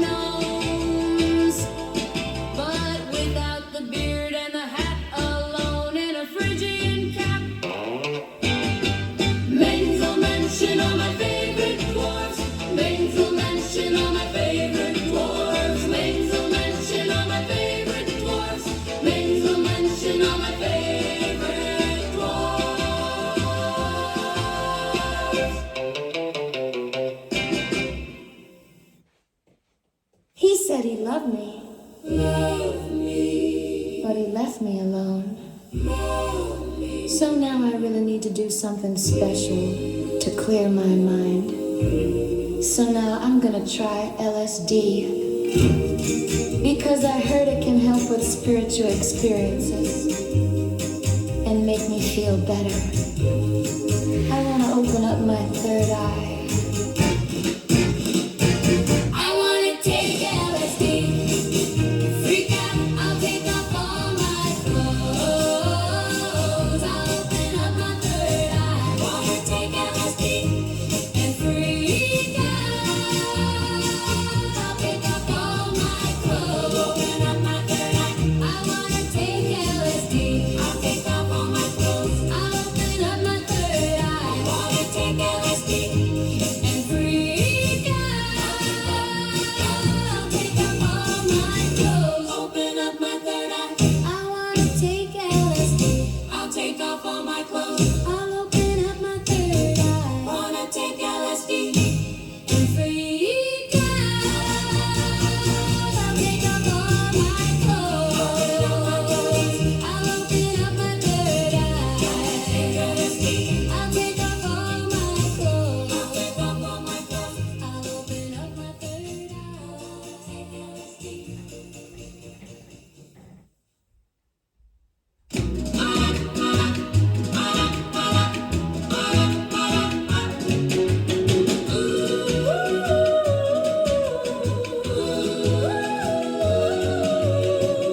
I'm just a teenager, a homecoming queen. I'm a lady in waiting for a lady of means. I'm a blue-collar worker, a mystery girl. In my spare time, I'm a Manson girl. Yes, I wanna be a Manson girl. I wanna be a Manson girl. I wanna be a Manson girl. I'm a romantic in the purest form. When you're on top of me, you have been forewarned. I'm a man-eater, I know how to work. It's my job to be a Manson girl. I wanna be a Manson girl. I wanna be a Manson girl. I wanna be a Manson girl. I'm a schoolgirl crush. I'm a home-wrecking tramp. I'm a kingmaker. And I'm the first lady of your heart. I wanna be a Manson girl. I wanna be a Manson girl. I wanna be a Manson girl. I wanna be a Manson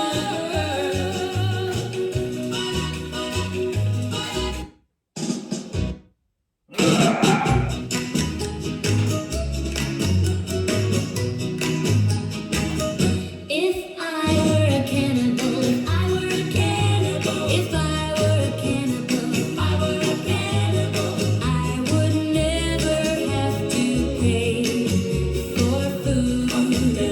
And I bet humans taste like chicken, chicken. And I bet humans taste like chicken, chicken. And I bet humans taste like chicken. I bet they taste like chicken. If I were a cannibal, if I were a cannibal, if I were a cannibal, if I were a cannibal, I would never have to pay for food. And I bet humans taste like chicken, chicken. And I bet humans taste like chicken, chicken. And I bet humans taste like chicken. I bet they taste like chicken. If I were a cannibal, if I were a cannibal, if I were a cannibal, if I were a cannibal, I would never have to pay for food. And I bet humans taste like chicken, chicken. And I bet humans taste like chicken, chicken. And I bet humans taste like chicken. I bet they taste like chicken.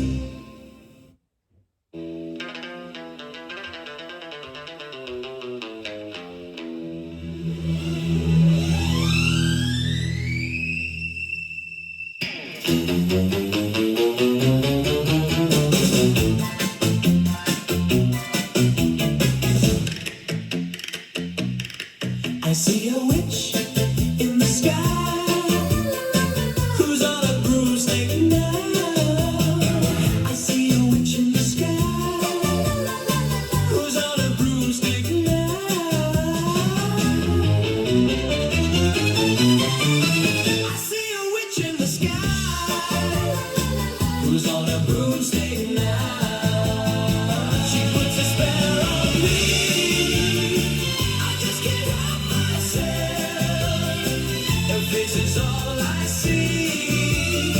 Don't want nobody else. She put a spell on me.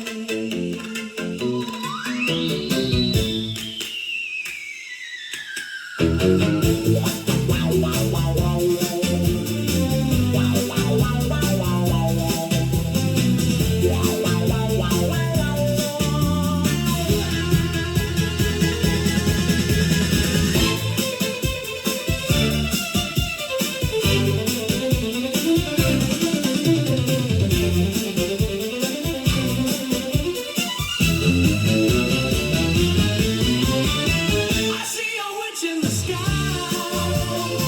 who's on a broomstick now.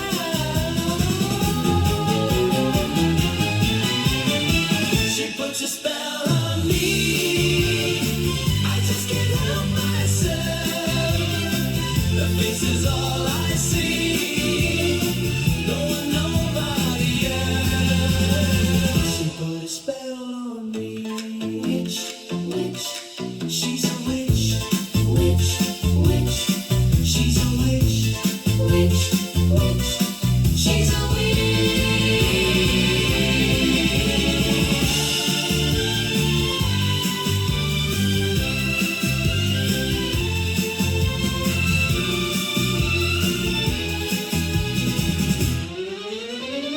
She puts a spell on me. I just can't help myself. Her face is all I see. Don't want nobody else.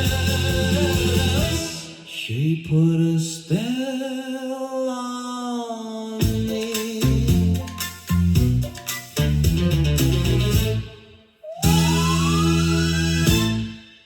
All right, ladies and gentlemen, the Grottu Orloff Show, Sunday, February 15th, 2026, has now come to an end. So, I'll be back next weekend, and stay tuned and stay sick.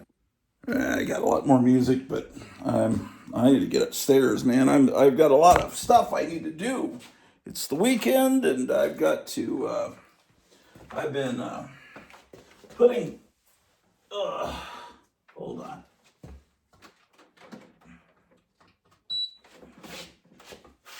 Been polishing the stairs. I've been doing a lot of stuff while the show's been going on. Cleaning here. Finally got the Christmas tree put up, the aluminum 1950s Christmas tree, which is all pretty and everything, but with 3 kittens, I'm gonna just have to get a regular, normal green Christmas tree next year. Yeah, because they're starting to ingest the tinsel, you know, and all that. And so, because I see, you know, vomit with that in it. Ugh. So, yeah, we're, gotta get the lights off. Really, it's 9 o'clock. It's past 9 o'clock, and I'm upstairs recording the, God darn it. Yeah, I'm recording the, where would this go? Here, right? DC Comics superheroes from the mid-60s, but throwback television from which I'm recording it is very unstable, so I don't want it to go off the air, and then I'm just recording dead air. So I need to go up there and monitor it.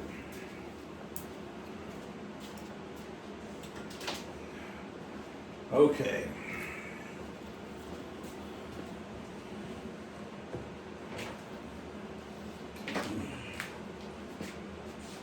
So we're about 2 hours, 45 minutes away from the Captain Strangelove time travel live stream where they'll be showing their amazing find from of comic books in Chicago. And I'll be watching that. And then after that, David Wilcock will be going live. But for right now, let's get upstairs. I've cleaned all the kitty litter boxes. I drained the boiler. Supposed to do that once a week about. Swept up the floor. Yeah. And polishing the stairs. Now we need to just relax and look at some comics and cartoons. And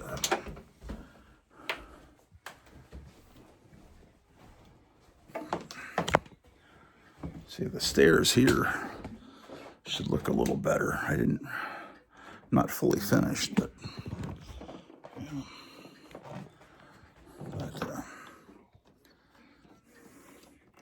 I've only just begun. Well, the cartoons are still playing. They started at 9 o'clock. It's now almost 9:20. And Holy Crime City, they're still playing. Last Sunday, the entire hour of DC cartoons played without any problem. And then as soon as it went off the air, then the next show started. The channel failed again.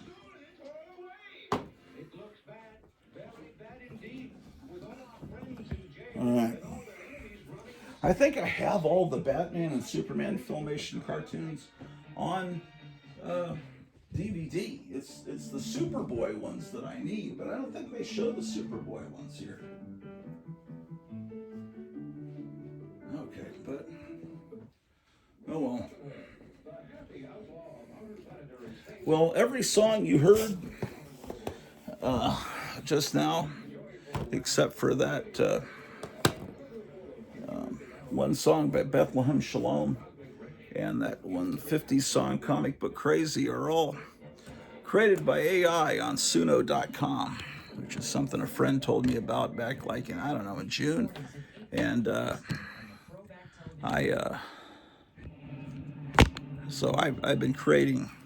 I've created thousands of songs there. It's just a lot of fun. It just really takes a few seconds. Well, it depends on how much time you want to put into it. You tell the AI robots what style song you want, what instruments, what type of singer, what time period, what you want it to sound. I mean, you can get very specific about it. And the more you know about music and music history, the easier and more fun it is to do it. And then you either give it a suggestion of a few lines, or you could give it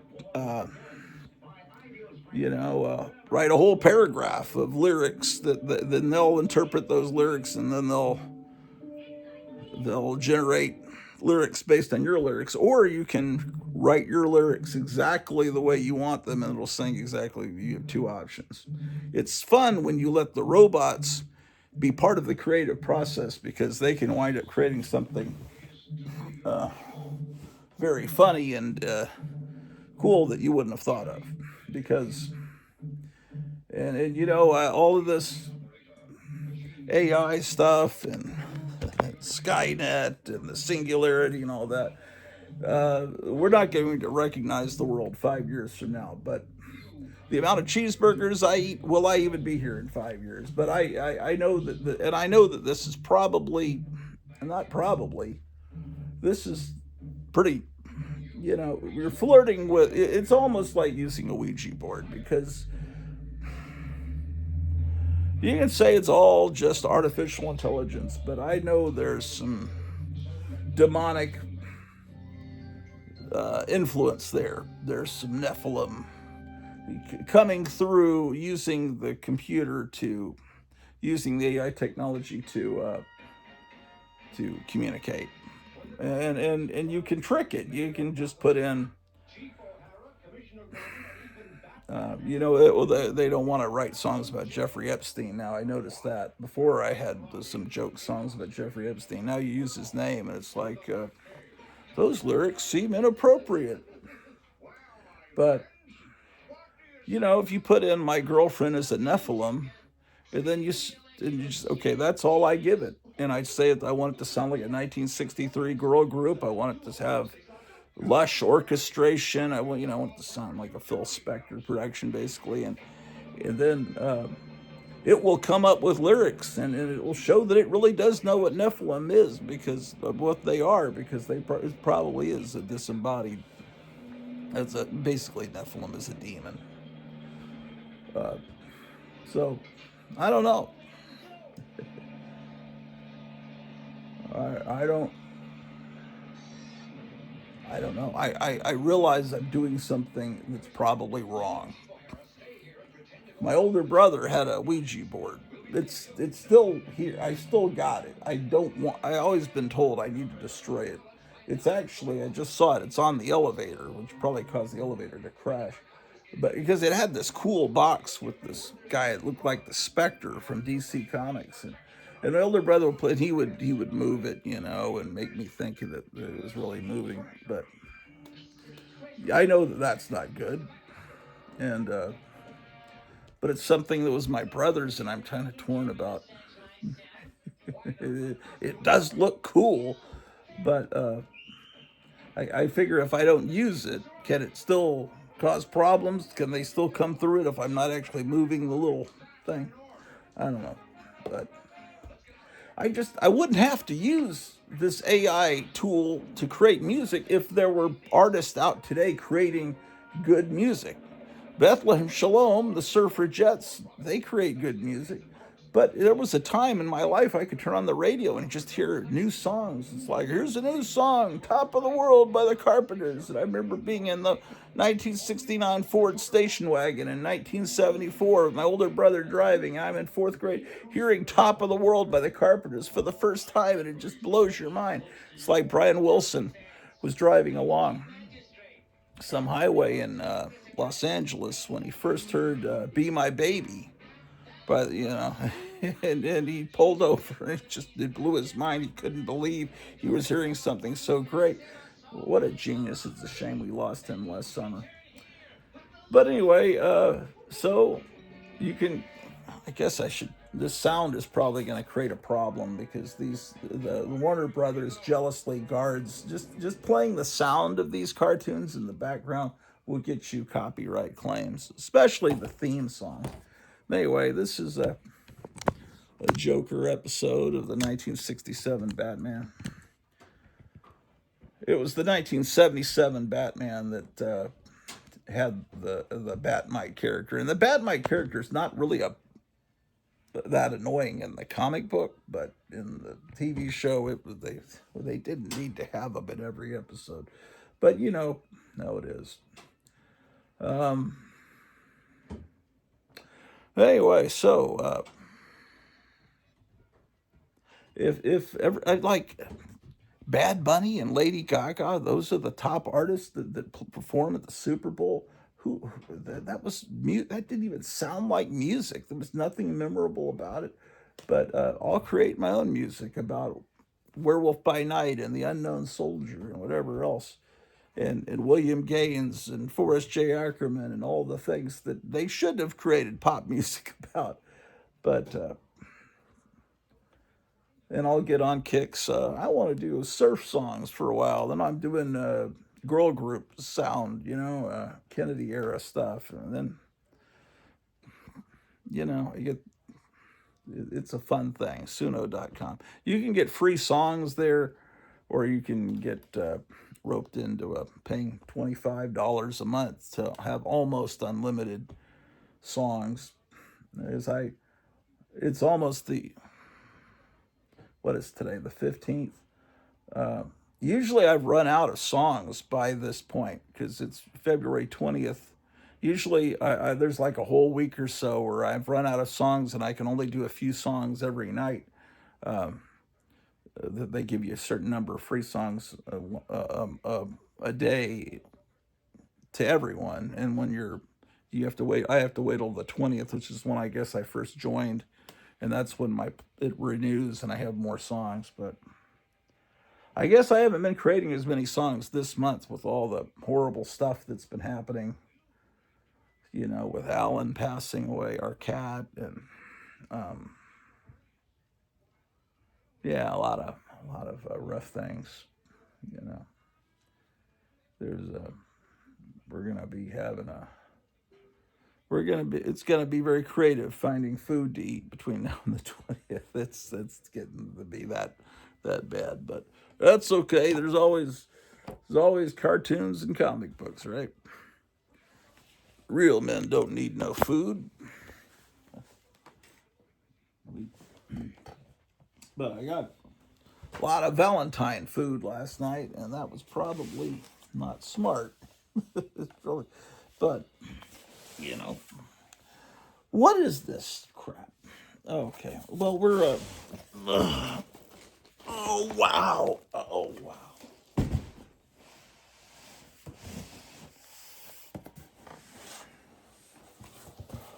You know, everyone liked Luke Skywalker doing the voice of the Joker in the '90s, and he was pretty good. But now, Luke Skywalker's become such an obnoxious person that I don't want to like anything. I have to like the Star Wars movie, well, and I have to like the Batman cartoon from the '90s. Nothing you could really do. Um, but what an obnoxious human being.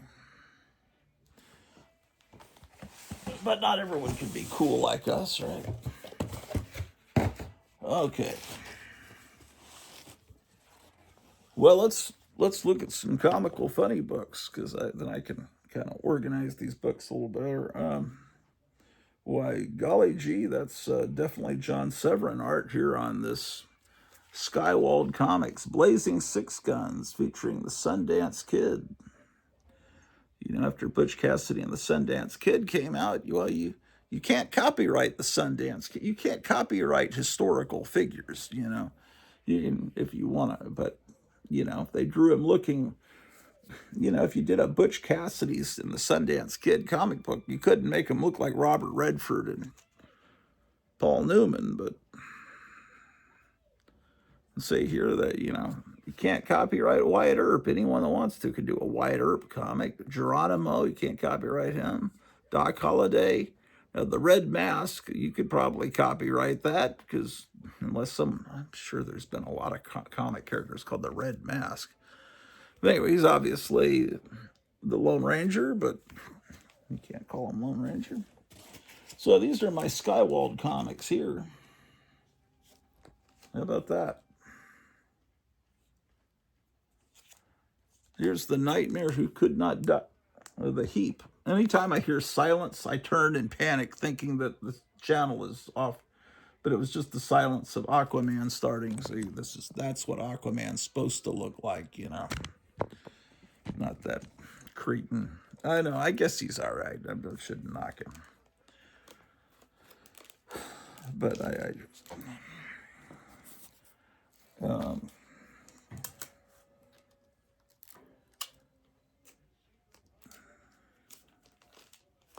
have zero interest in seeing that guy as Lobo. I never liked, I don't know, maybe the Lobo, it didn't sound like an interesting character to me.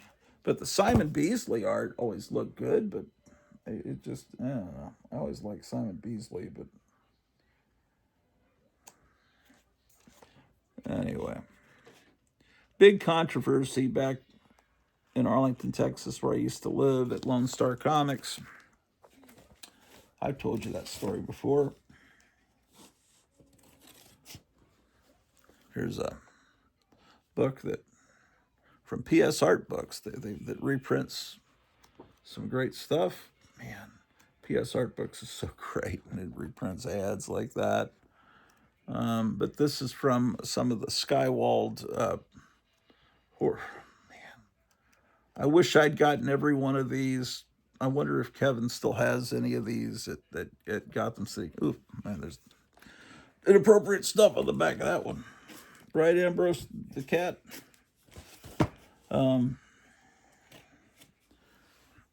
Also from Skywald, here's Jungle Adventures. These are cool comics.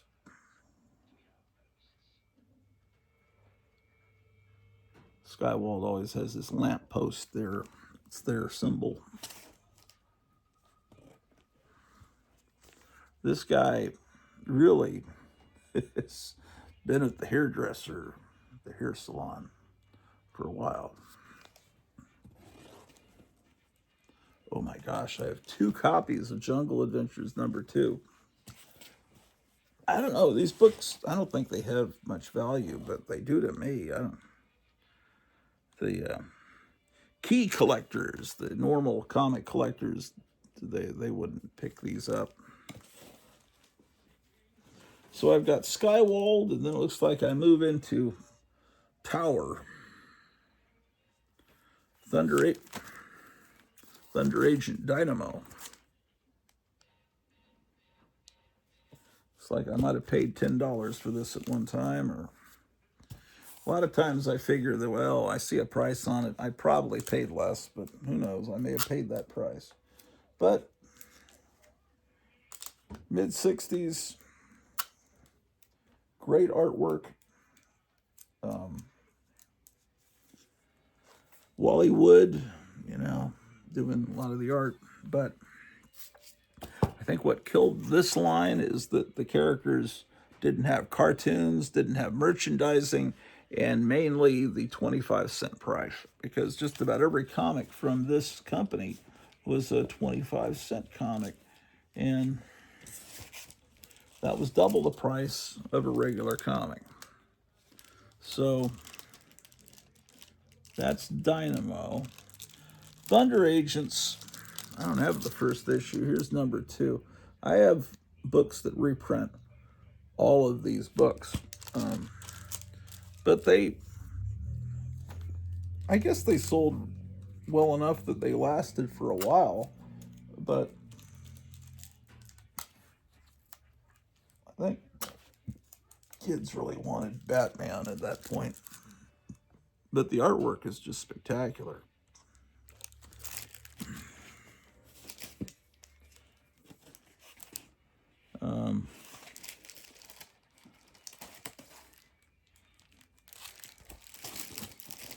A lot of these don't have the flaps taped down, so that's kind of what I'm doing now.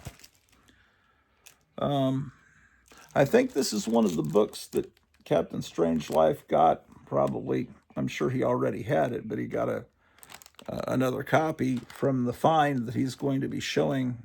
I doubt they're going to show all 1,300 books this afternoon. I wish they would, but honestly, when you don't realize just pulling comics up and holding them up to a screen, it's actually tiring. I mean, it's not like putting a roof on a house, but anyway, I'm zeroing in on the Iron Maiden, who's a character I've always wanted to do a painting of.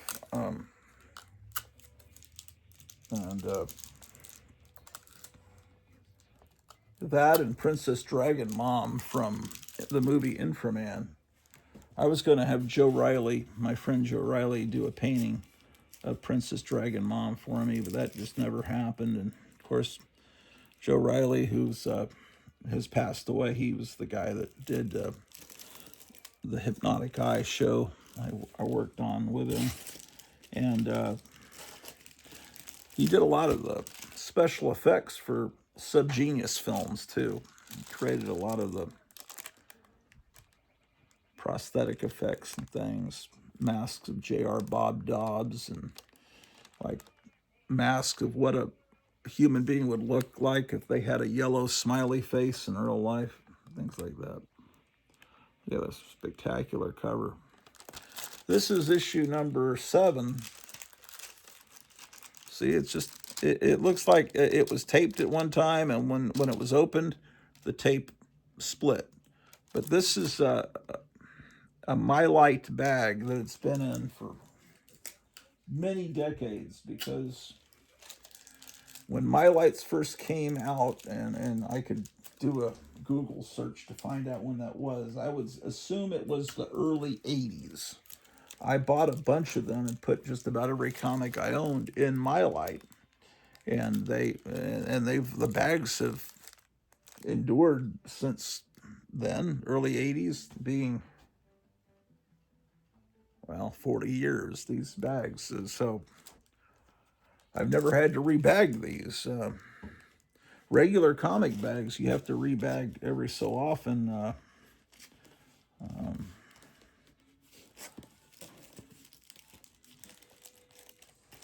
So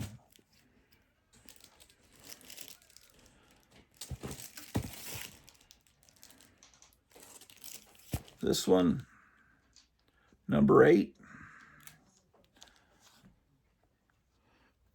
It looks like maybe this was red at one time and it's turned orange, but I don't know. It could have been exposed to sun. Sometimes comics were, they were on the spinner racks at like the 7-Eleven were always, seems like, against the window, the big glass window.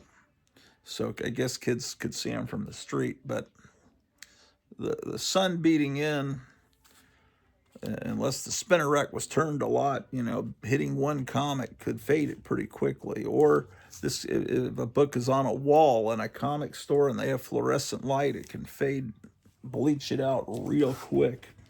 And the ones that they would put on a wall are going to be the more valuable comics. So that's a good way to destroy a lot of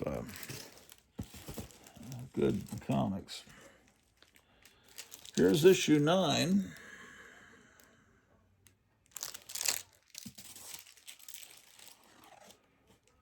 And 13. Looks like I'm missing quite a few.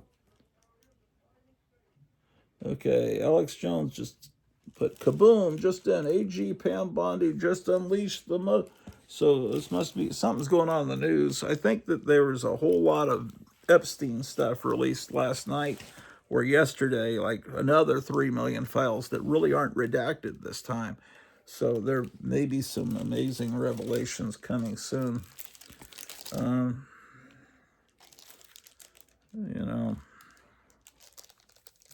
Here's number 15.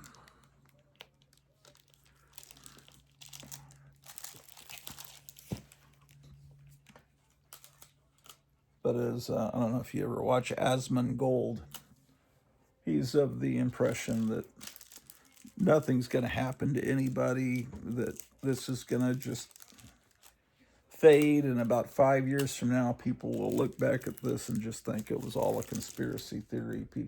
I think this is too much for people to accept. If people were to really grasp what really has been happening to them by these elite, it would be like finding out aliens were real or something, and it would just create mass panic. This is really horrible. No ads, all action from cover to cover. The artwork's beautiful. The blurbs are terrible. Look, the text, the type font. Backed by popular demand, a matter of life and death, starring Min Thor. It looks so much better when the lettering is done by hand than with a machine. Yeah, that's not a good thing. So here's a Flash cartoon. There weren't many Flash cartoons.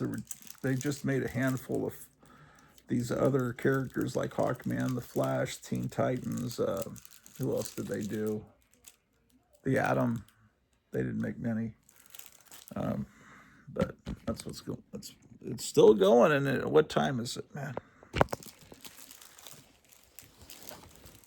Man, I got to move that Jessica Rabbit doll because I can't. It looks like, oh no, we've still got about another 18 minutes. We're hoping it'll work out. Okay. Number 18. And then here's number 20. Special Collector's Edition.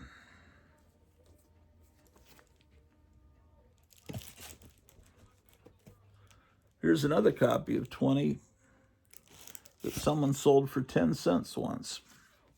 Some of these people that like to get their comics slabbed, they would just freak out about that, and they would be trying to soak it away. To me, that's part of the history of the comic, that once this was sold for 10 cents at a garage sale. This book is not in the greatest shape, but you can read it. It's intact. You just, I don't know.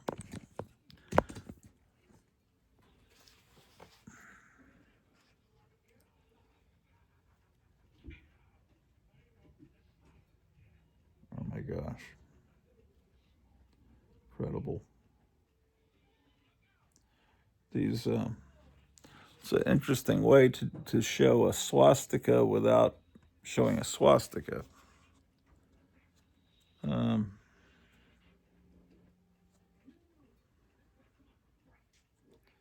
Beautiful artwork. Grow amazing live sea monkeys.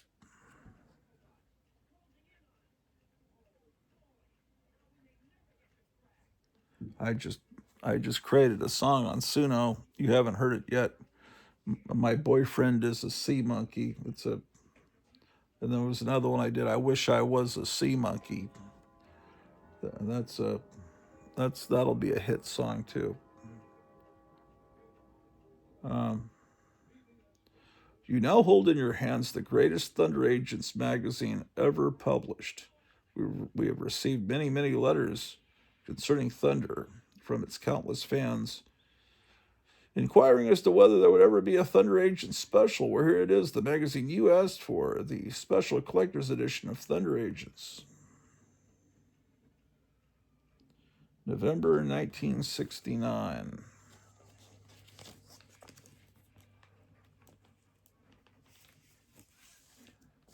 Well, these characters have been brought back various times over the years.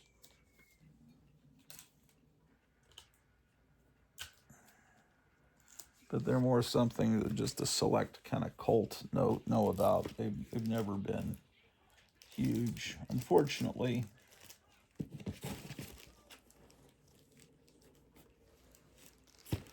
Also from Tower.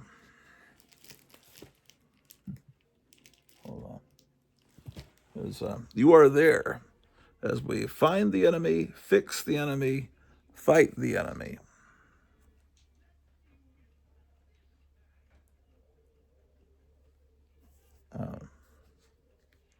Number 1, Tower Comics, 1966.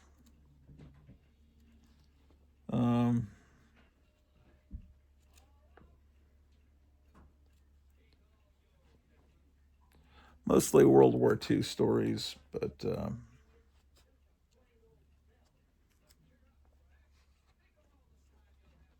I don't have any copies of Undersea Agent. There's the book you just saw being advertised in this house ad.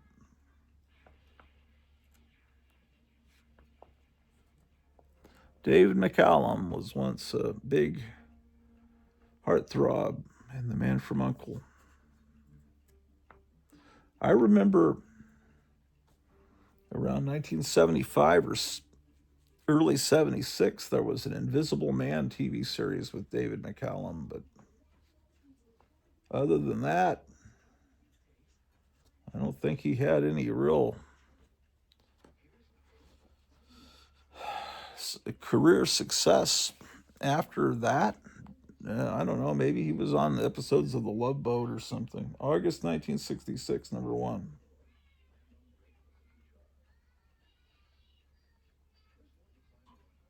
Yeah, these are all these seem to be all World War II stories.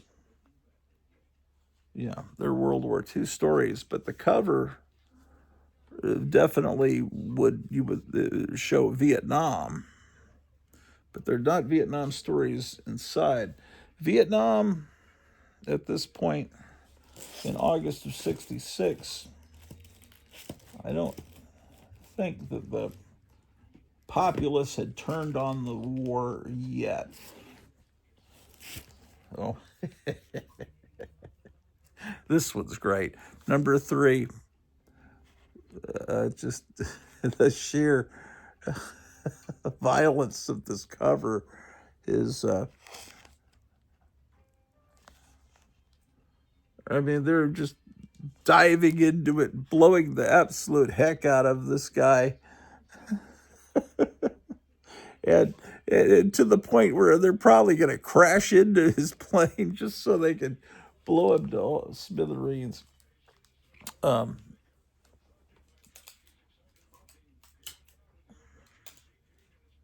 that's a cover Roy Lichtenstein should have stolen. Roy Lichtenstein was a pop artist that would take panels from comics. He did one of two airplanes, I think, and blow them up gigantically so you could see the dots, the this big, the color dots, and of course the original artist got no credit, and because comics art was considered to the art world to be just junk, you know. Here's Go Go and Animal, which is from Tower as well. An Archie imitation, as you could tell. I mean, it's complete 100% Archie imitation, but you can see that they're making that mistake with the text again here.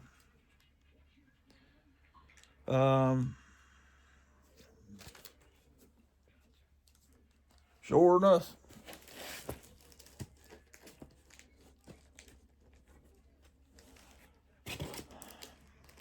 And then it's Teen In with a new Tippy Teen swinging zine with the Cowsills, who of course were the inspiration for the Partridge Family. Tune in on teens. Fall fashions. So this is not just a comic book. They're promising that it's a magazine with all kinds of features that you can read. Tippy Teen was, well, when the Atlas comics came out in 1975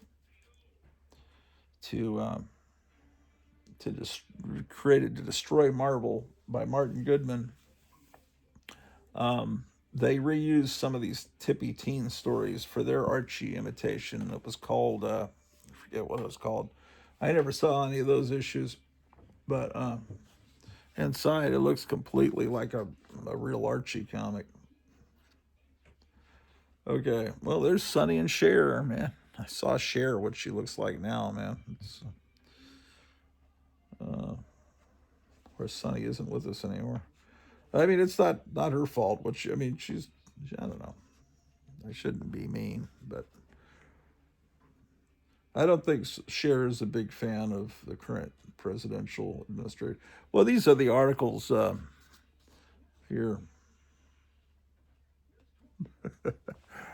That's Veronica in 20 years. Let's see, man. Will he see you in September? See You in September, the song by the Tempos. I love that song since I first heard it on the American Graffiti soundtrack. That's a great song. But there was a remake of it in the 60s that was a bigger hit. There was a bigger hit of See You in September, but I didn't like that version as much. I thought it was cheesy when they go, bye bye, what is it? Bye bye, so long, farewell, bye bye. They're trying to be like the Four Seasons with the little. I didn't like that. I like the original so much better. So much better. Oh, they're asking the various heartthrobs about the girl that they marry someday. Like Bill Cowsill of the Cowsills, who kind of looks like Hitler here, but that's basically who the David Cassidy character in Partridge Family would be based on, because they were the Cowsills. They were a bird. A Cowsill is a bird. The Partridge Family was, and they were a family. The mom was part of the band, and the girl. It was all the children, boys and girls of that family that were in the band.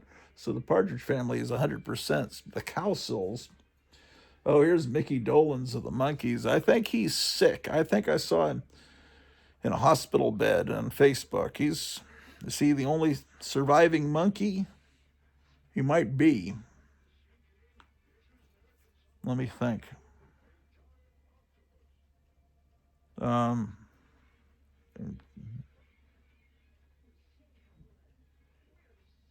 yeah, I think he's the only monkey left. Eric Clapton, I've got to be first with you, girl. I've got to be the most important thing in the world to you. That's why I'm still single. Oh, here's Jim Morrison of the Doors. I'm a rebel. If I don't like the way things are in this world, I've got to sing and do something about it. I need you to feel the way I do, girl. I don't want you just to sit back and take the world lying down. If authority is wrong, then you and I have to show them what's wrong and how to set it right. We can't say that someone else will do it. If I love you, girl, and you love me, we've got to dream and build a better world together. Jim Morrison, The Doors. There's Davy Jones, the Monkees. Dino Danelli, the Young Rascals. Yeah, you really believe that they wrote that shit? Yeah. Oh my gosh. Weird drawings. And this is odd black and white art from Schick Stone. Well, Aquaman's ending. This looks like this was done for a black and white magazine. It's kind of odd in a color comic. Oh, there's Donovan. Donovan. And there's Herman's Hermits. My gosh, what a wonderful slice of the past and the world, as I wish it still was, if it wasn't for the Vietnam War. And, well, for the most part, well, now it's becoming so clear, just all these files being released, these elite, eyes wide shut, satanic elite, they've been behind every war. All these wars are just an excuse to traffic drugs and people, and they're all fixed. They know they're the friends on either side. They know who's going to win. It's all sometimes just a way to control the population. Let's have a war. Got too many people, you know. It's terrible. Here's Tippy Teen number 20. I wish I had a lot more of these. I just never see them. Every time I've seen a Tippy Teen comic in my life, I bought it. It's just like a cover of Tiger Beat, where they'd have the heads cut off, you know, into a cartoon drawing. See if I can recognize these people. Well, I definitely recognize Peter Noon of Herman's Hermits, and some of these other guys are, oh my gosh. Call us hip, not hippie. Harper's Bazaar. Yeah. Some of them, you know, some of those bands like Freddie and the Dreamers, it might be kind of hard to really remember them. Did I even show you this one? I must have. It's not taped, is why I'm wondering.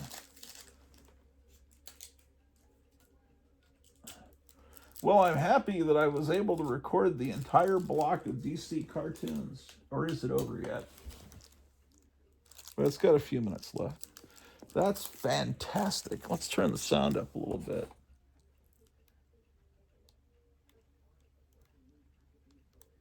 There's a commercial for those airplanes. You know, today people have these remote control airplanes and they go everywhere.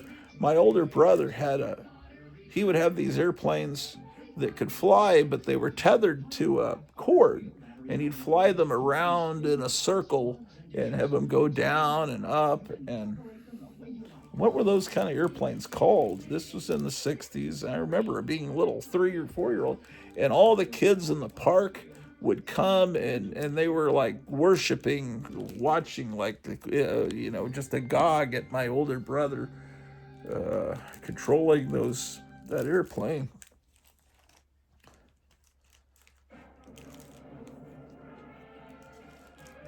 Man, if you still have family, just cherish them, man, because I don't have any family left.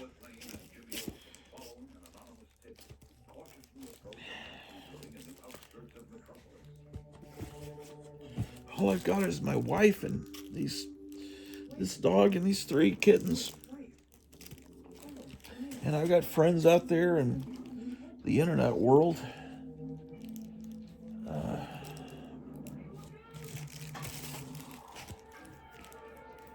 I've got a brother somewhere, but he's been incommunicado for a lot of years.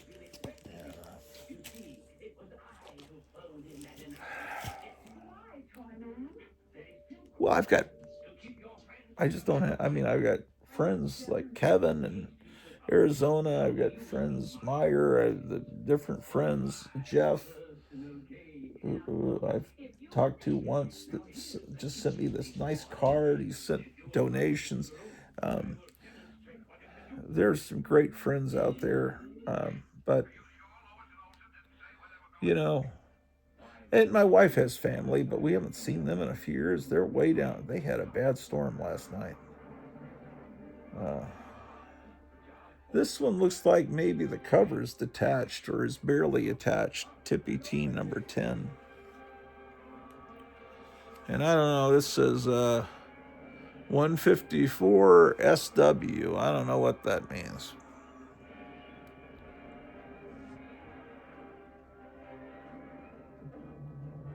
Yeah. Oh, I just wish I could remember what the Atlas Seaboard comic. Well, what they do when they reprinted these comics in 1975, they updated the art so that she was no longer wearing 60s style clothes. They updated it for the 70s.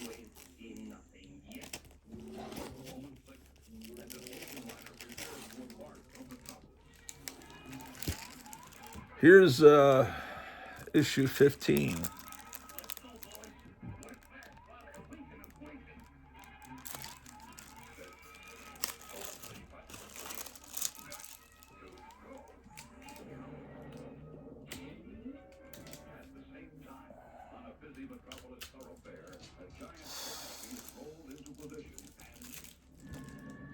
Just thinking about those old, I don't know if you call them remote, I guess they're remote control airplanes, but they're tethered by a cord.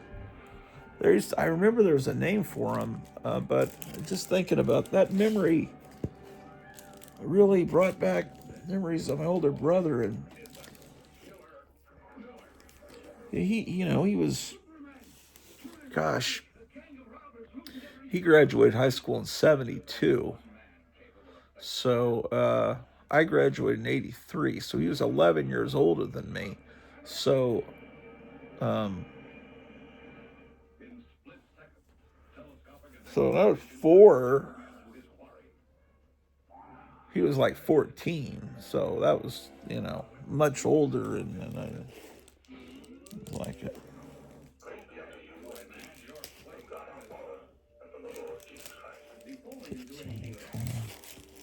These Tippy Teens are not in order, I'm discovering.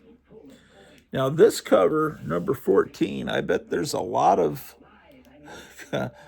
of these out that kids had colored in. So, and if kids did color it in, I still would think the comic was cool. I think that's cool. All right. This box seems to be just stuff that is kind of off-brand. Is that this is Super Comics was a reprint company. Say Super Comics, and they came out in the mid '60s, 12-cent era. But at first glance, if you see one of these Super Comics, you think it's from the '50s because they're reprints from previous age.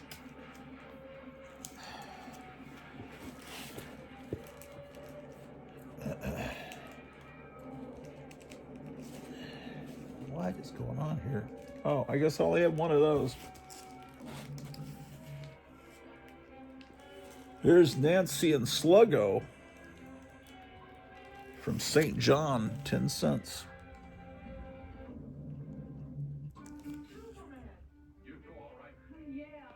This must be mid-50s. It's got a giant Comics Code Authority stamp, which means that this is right after they brought in that stamp, and they're trying to make sure that parents see that this comic is okay. No worry. Not going to be anything horrible happening, and they're not going to be digging up any corpses or anything. Nancy and Sluggo. This one, that one was, I don't see a number on it. This one has to be earlier because there's no Comics Code Authority stamp on it. Oh, I got to turn this music. I love this music, but the music will get me a copyright claim. Thank you, Warner Brothers, Warner Communications, whatever you are. Oh, see, and it just, shit, it just cut out. I'll pause it. See how it just cut out and then you went to that screen? But I got all the DC. I think it did that last week too, right as the show was ending. It says, sorry, the program is temporarily unavailable. I don't know what comes on after the DC comics. I think on Sunday they show science fiction stuff like the late 70s Flash Gordon Filmation cartoon, which is another thing I have on disc, the whole series. So, although I don't remember the second season where they had a little floating dragon character that's not as annoying as Batmite, but yeah.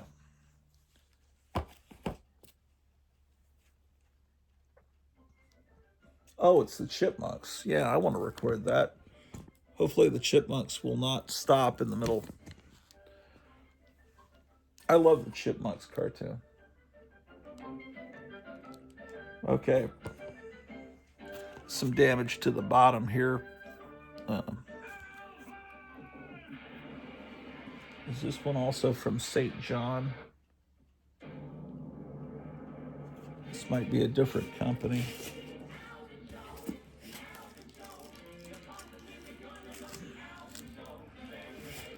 Well, this is unauthorized Captain Marvel.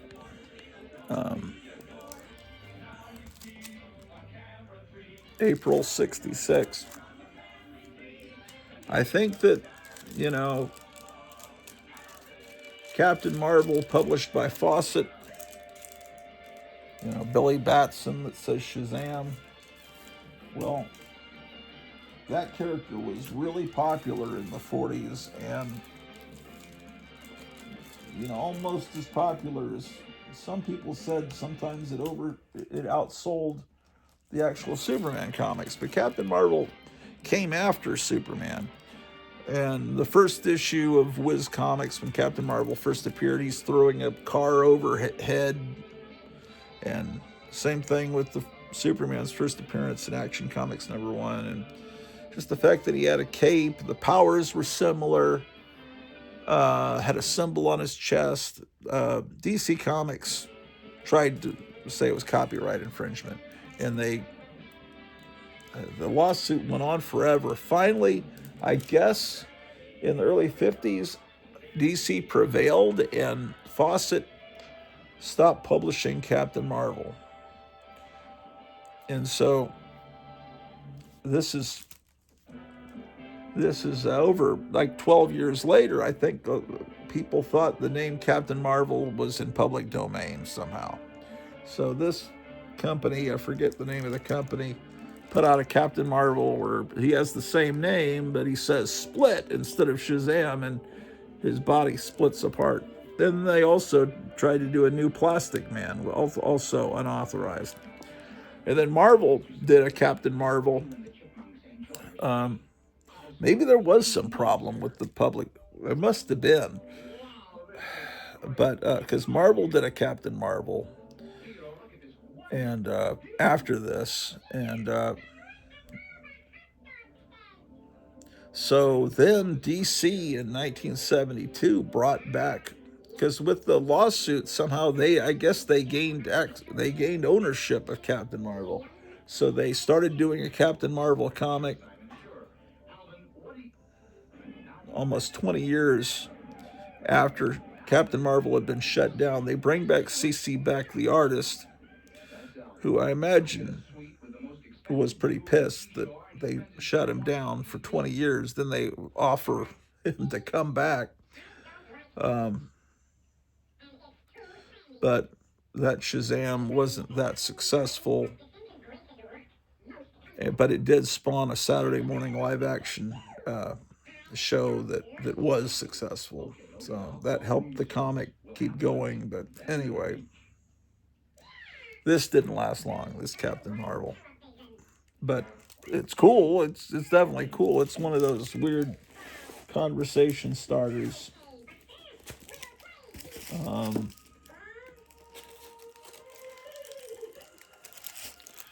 then they push it a little farther with the next issue. They have Captain Marvel fighting the Bat, who looks a lot like Batman. I mean, they like if your grandmother's buying you comic books. So I want a Batman comic. They would see this, oh, that's Batman, and buy this for you. This is kind of there to fool people that don't know any better, or either grandparents or real, maybe parents, but or really the guys up on top of the building. Watch. This one's open. Let's go ahead and look at it before we seal it up.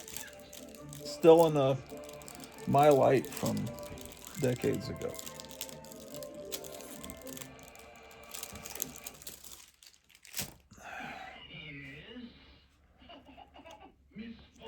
Very nice shape.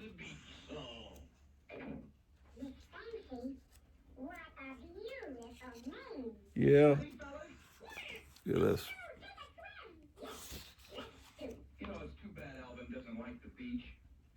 That looks a lot like J.R. Bob Dobbs. Not quite, but a little bit. Where are you going?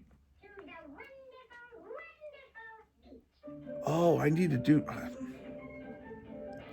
I'm going to make a song about Yubi-Waza. Boys, men, I'll help you master Yubi-Waza. Yubi-Waza is the secret, amazingly easy art of self-defense that turns just one finger of your hands into a potent weapon of defense without any bodily contact. I weigh only 98 pounds, yet I could paralyze a 200-pound attacker with just a finger because I know Yubi-Waza, says Yoshi Imanami, pretty Japanese wife of N.J. Fleming, Yubi-Waza master. A lot of text. I wonder if any kid in the history of the comic books has ever read all this text, but I could turn all this text into a song. Yeah, in fact, I need to remember to do that. Remind me in the comments below to do the Yubi-Waza song. Giant talking clown. There's a lot of them in Washington. It's a whopping 42-inch tall. Polaris nuclear sub. 48-inch talking monster. That's even taller than the giant talking clown. Would you spend your dollar on the giant talking clown or the 48-inch talking monster? How do they say he talks? To make him talk, just use the special design instrument. Special design instrument.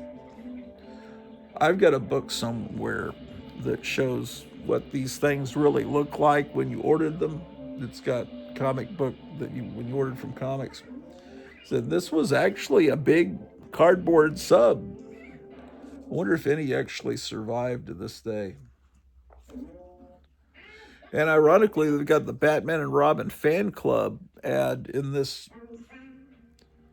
even though this isn't a DC comic. Do the Batusi. Members only will receive easy-to-follow step-by-step instructions of how to do the Batusi. Get a wallet-sized membership card with an actual photo of the dynamic duo on it. Glossy photos of Batman and Robin together and alone, taken behind the scenes of TV action.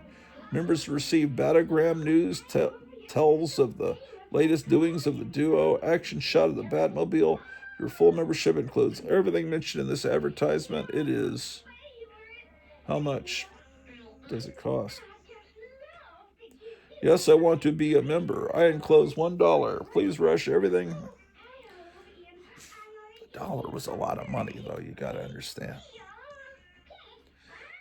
60. None of these would be the actual song that you heard on the radio. It would be re-recorded by some person that was probably my age. So it says, I feel fine, help me, Rhonda. You would not be getting the Beatles or the Beach Boys actual recording. Trust me. I've found a Beach Boys record that is so funny. Well, it's not the Beach Boys. It's like a bunch of guys that sound like they're drunk in a studio. They're probably in their 50s recording the song. I think it's I Get Around. It's hysterically funny. It's on that jukebox in the basement. I just gotta find the song. It's none of the records are in the right slots since I moved. Anyway, the Bat.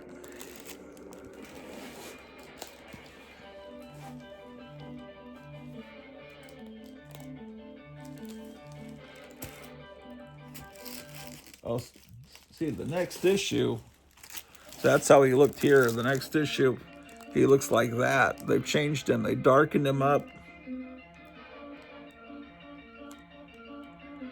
Yeah, they made him green because the gray is too close to the... It's ironic now that everyone thinks Batman has a black suit.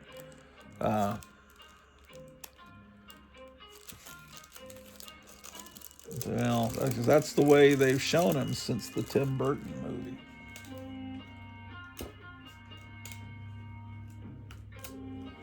Yeah, I like that the Batman 1990s cartoon went back to the gray suit. Okay, so I think that's the entire run of Captain Marvel, those 3 issues.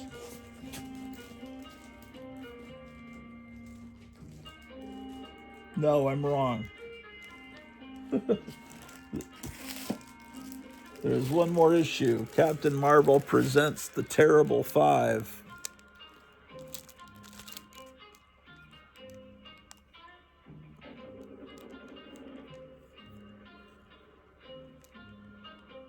Look at that guy. Looks like Gavin McInnes.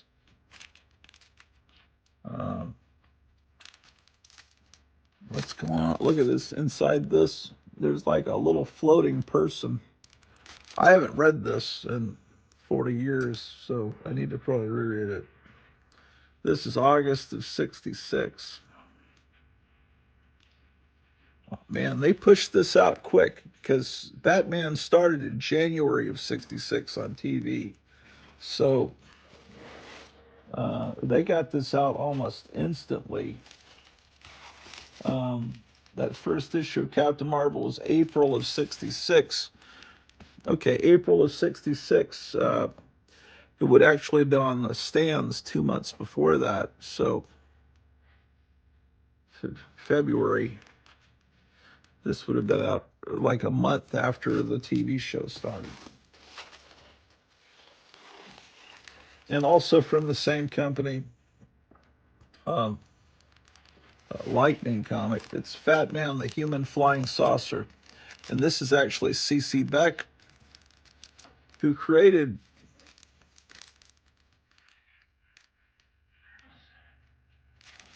This is weird, because it says down here, written and drawn by the creators of the original Captain Marvel, O.O. Bender and C.C. Beck. So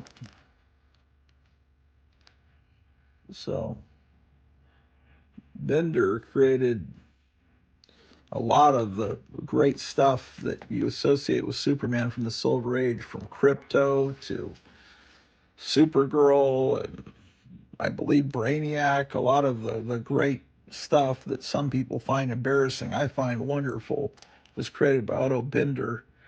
He also created Adam Link, the robot guy that was in pulps. Otto Bender owned Adam Link, and he took him everywhere.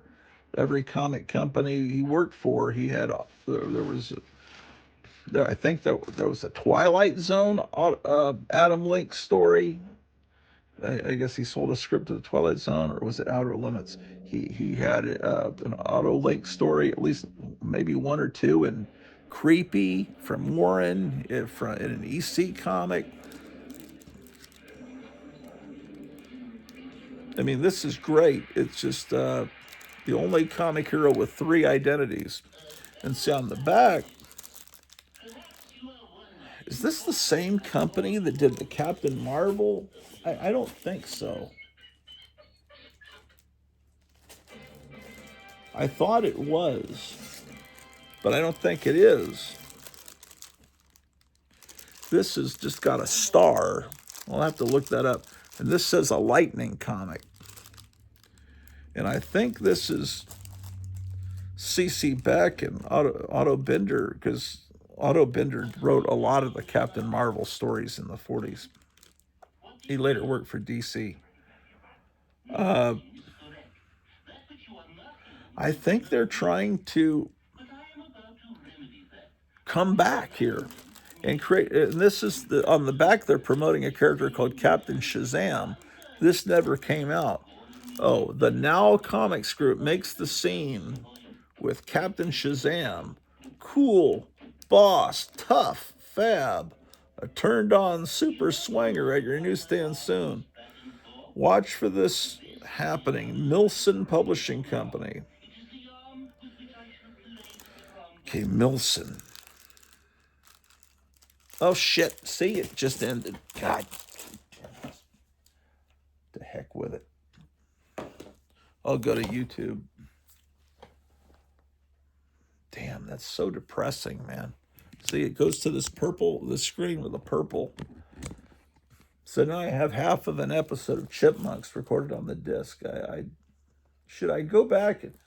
Maybe I should go back and try to finish recording it. I'm so sick of this, man. I don't know what's causing it. The people that do the throwback channel said on Facebook that it's not their problem, it's something on Roku's end.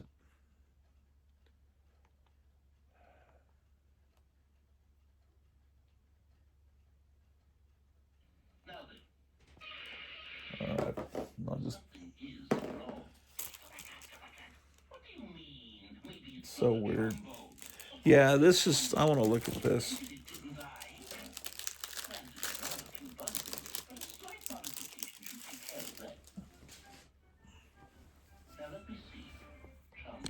Put this where you can kind of see what I'm looking at here. It's really great art that looks very much like Golden Age art, because it's Golden Age, it's C.C. Beck. Wow. It's just beautiful.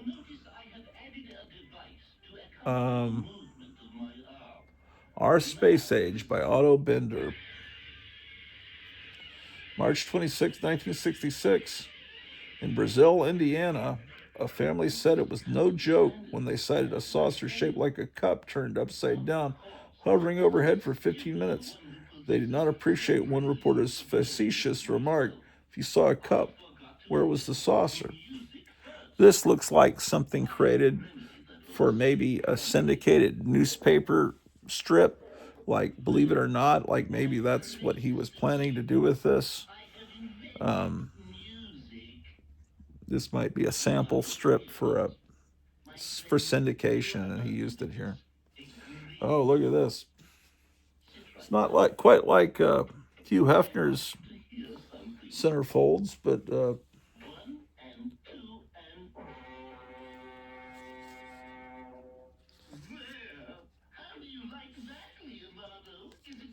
you imagine Batman's on television? Let's create how about Fat Man? But it's funny. And look, they're actually advertising 8 Marvel superheroes. Pow, zap, bop. Everyone a giant-sized 12 by 16. They're selling these great posters that, what is the exact date on this comic?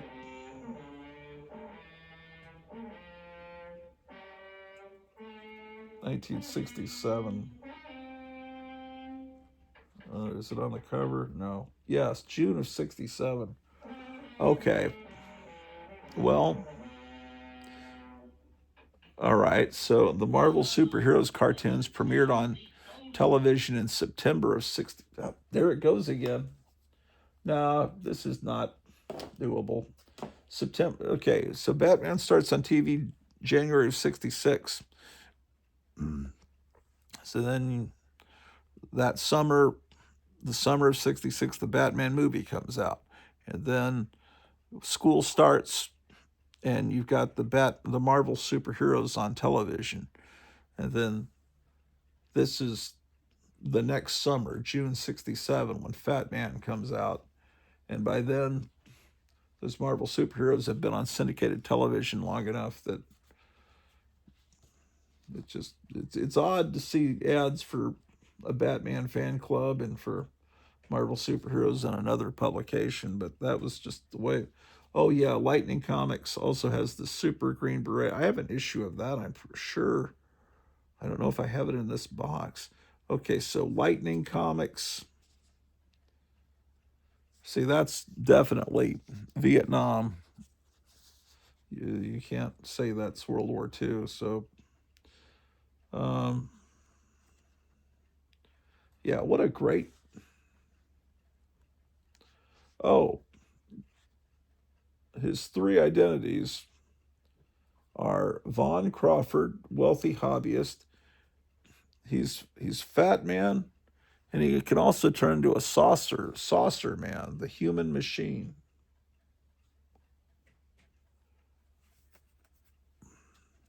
And he's got these four villains.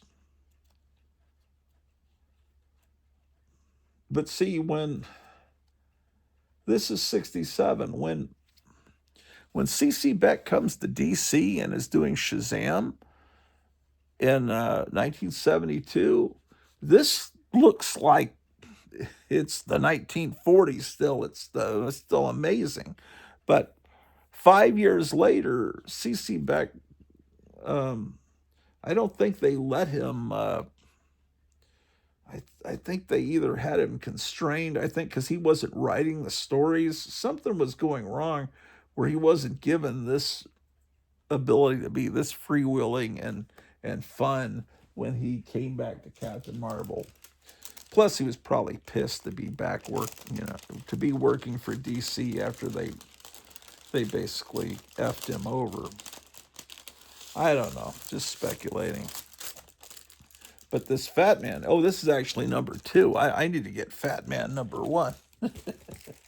Will I ever? I don't know. That's one of those things, man.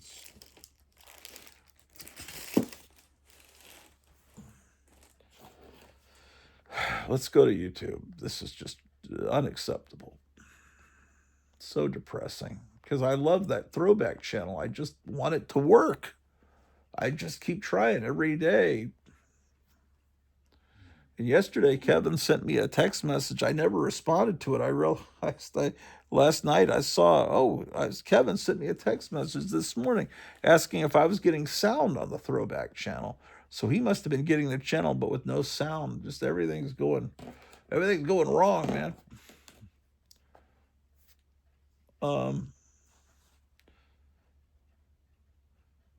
Marco Rubio reassures American allies in Munich speech. Is Epstein still alive? Epstein, what are... The art world is an instrument for trafficking and money laundering. Hugh Hefner was the original Epstein. Lost in Space, deleted scenes.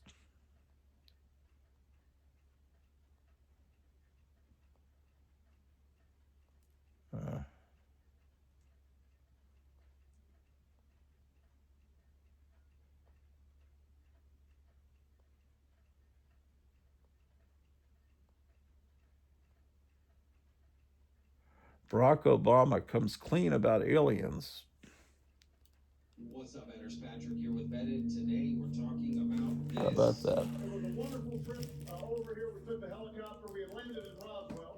Oh, here's a comic that definitely needs to be bagged and boarded, and even though it's older, it needs to. It looks thin enough that I could fit it in one of the bags and boards that Charlton 66 sent me.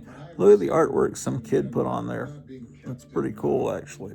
Area 51. There's no underground facility. Oh my gosh, it's a bondage cover. It's valuable. It's in terrible condition, but I think it gives it character. I don't know.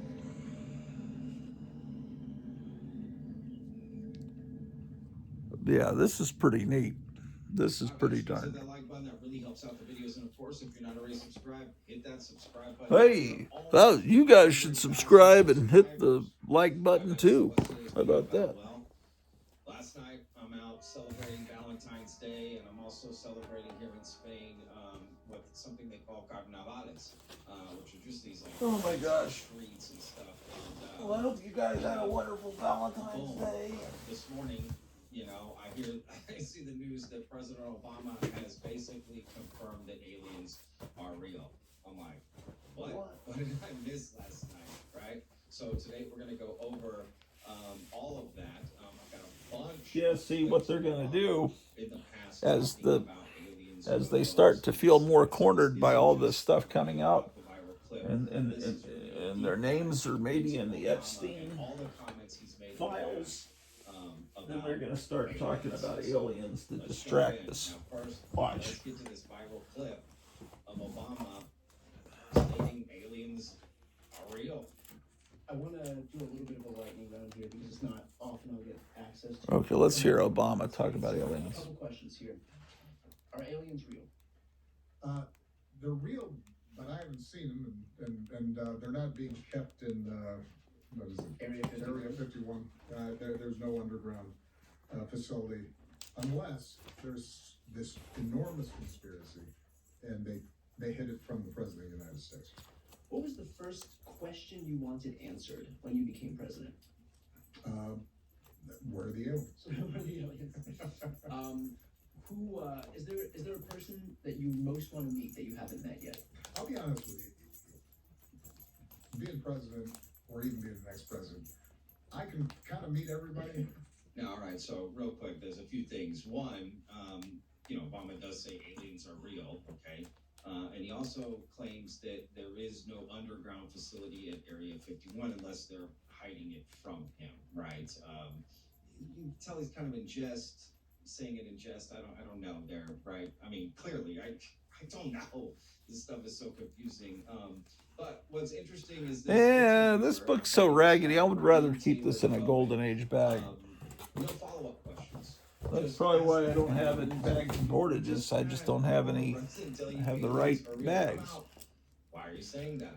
Why would you say that? Here's a Dell Mighty Mouse, completely different run. He just glosses over this against a 25-second clip that has gone absolutely bonkers viral, right?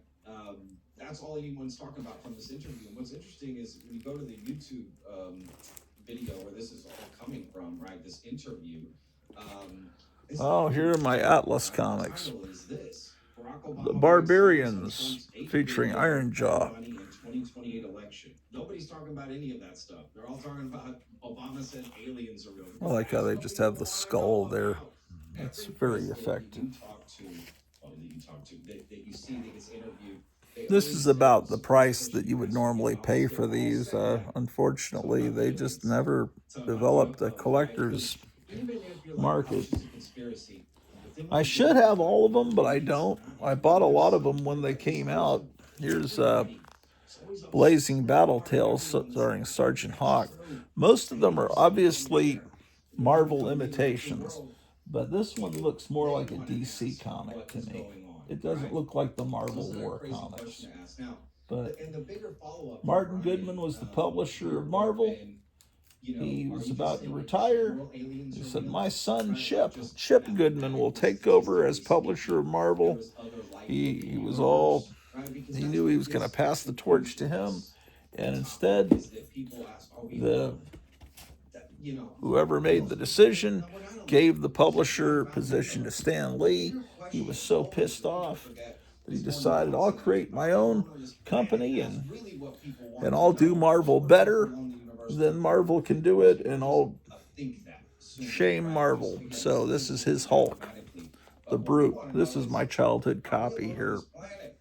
Right? Have aliens come here? Do we have crack? And he hired Stan Lee's brother, Larry Lieber, to be in charge of things.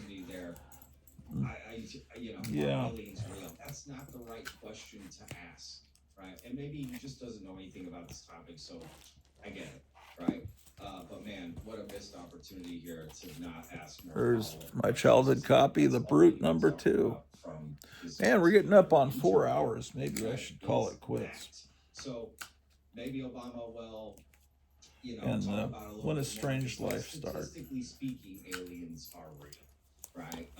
Again, most people think that, but it would have been good to ask those follow-up questions to really get exactly what you're talking about. I never got the third issue of The Brute when I was a kid for some reason. I think that was about the time we moved, and I guess I missed it during the move, but this is one I got later, and it was not kept by whatever kid owned this as well. It's kind of got some scuffing on it, but these comics seemed a little. Most of them I hadn't seen actually. The comics felt a little bit like they would occasionally have curse words, not really bad ones, but the D word and stuff. And they seemed a little more violent and rough than Marvel and DC. And it turned out that they had hired, I think, was it Archie Goodwin? They hired someone that was in charge of the Warren magazines in the early 70s, Creepy, Eerie, and Vampirella, to come over and supervise the color comics. Then they got Larry Lieber, who's used to doing color comics over at Marvel, to supervise the black and white monster imitations of Warren, but mainly Marvel was doing them too. That's why they were doing them. Caveman versus Cyborg and Live or Let Die. So they got Cyborg because of $6 Million Man, and Live or Let Die because of the James Bond Live and Let Die. It does, from a distance look like a Marvel comic. Marvel had that strip across the top at the time. The thing about these books, so the color comics felt a little more naughty, and it was weird. And they have their characters selling stuff like they're popular characters that everyone knows, but no one knows them yet. And they're selling Mighty Mouse films, Flintstones kits, and they're selling this record. Is really cool. You can listen to it on whatever this is called, YouTube. It's an album of Flash Gordon stories, and it's done like old-time radio with sound effects and music. And they got Buster Crabbe to come back and do the voice of Flash Gordon. It was probably done about 1969 or 1970. So, and then UFO, the great TV show that they show on Throwback Television. Except Throwback Television doesn't work. Stop, come on. What are they talking about?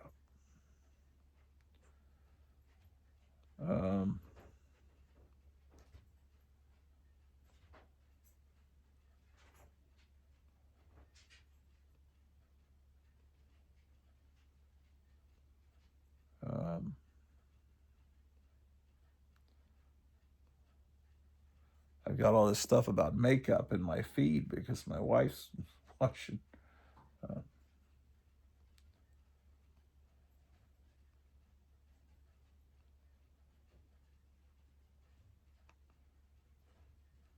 So there's a restaurant somewhere in America. Anyway, shit.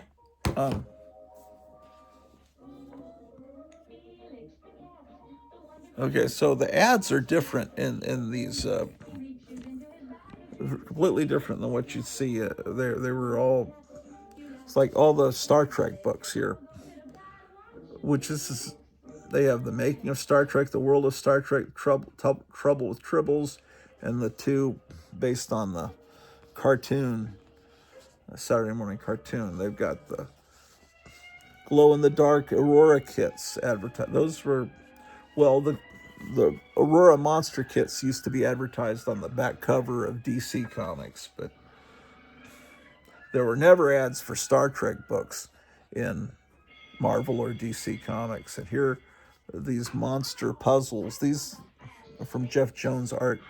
This is a lot more like what you'd see at the back of a Warren magazine, with a lot of monster and fan stuff appealing to fans. Than some of these are generic ads you'd see in any comic book, but this one for the book about freaks, this guy with no arms and legs, that's kind of interesting. Here's a letter from Larry Lieber. You know, Stan Lee was bald too, but he put a wig on so he could be mod and hip and with it. I'm not knocking Stan Lee, but I'm just pointing out that Stan Lee was also bald like his brother. This ad looks pretty much like a typical comic ad, not different. Hey, comic collectors, we buy and sell comic books. And though we may not be the biggest, our prices are the best. Well, Richard Alf had free comic list. As I said, at this point in 1975, any old comics are going to be great. They just hadn't made bad comics yet. Some comics were better than others, but all old comics, all comics before 1975 were interesting in some way and were worth owning.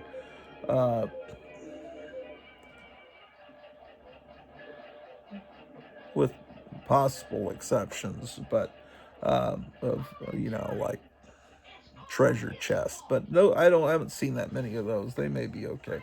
Those are comics kind of made for Sunday school, but and they're probably great. Well, what do I know? But now, if someone, like I said in yesterday's show, if someone said I have old comics, now I would assume that they're all shitty, because the last 40 years, so many terrible comics have been made that they now outnumber the amount of good comics there used to be before 75. Howard Rogowski here. That's an actual picture of him there. 250,000 in stock, comic books that is. The complete Marvel and DC groups from 1900 to 1975. Also original art, pulps, toys, Doc Savage, Walt Disney publications, movie items, etc. from 1900 to 1975. We also buy. Howard Rogowski, they did an interview with him on the Comics Journal years later and said, you considered tape to not be a defect on comics. And he said, yeah, I'm sorry. Here's another, this book, I got that in 4th grade, Monsters Who's Who. They've got these everything's monsters. It's great. Look at the soundtrack to Golden Voyage of Sinbad. Most people probably don't even know there was a soundtrack album. A lot of soundtracks. There never were ads for movie soundtracks in any comic book. Maybe they really didn't have them in Warren magazines either. The records that were for sale in the back of Warren magazines were for old radio shows and monster kind of things were, you know, just monster albums. But this says this here, they're selling the soundtrack to Barbarella, Master of the World, Dracula, the Christopher Lee Dracula, Beneath the Planet of the Apes, and the Andromeda Strain. I remember seeing this, and I was so into Planet of the Apes in 1975, and it's like there was a soundtrack to Beneath the Planet of the Apes, and But there was, and I've got it on CD now, and actually I have it on album too. And you can just listen to it on YouTube now. So that's the thing about, comic collecting. You see a comic, I want that. But if anything audio or video, it's all on you, pretty much on YouTube. So you can just, same thing. I'm sure the Golden Voyage of Sinbad would be on YouTube. Planet of the Apes home movies. Of course, you can own everything on Blu-ray now, but this is little shortened 200-foot reels. And then Star Trek model kits, the ones that were available then. This is like this Atlas Seaboard Company. It was like, this was made for me. It's everything I love. Monsters, Planet of the Apes, Star Trek. It's like they knew what I liked. It's like they had my childhood bedroom bugged. I wouldn't be surprised if they did, knowing what we now know about everything. But again, more wonderful stuff. I mean, the monster, look at that, the poster there. Fear No Man, the ancient oriental art of kung fu, karate.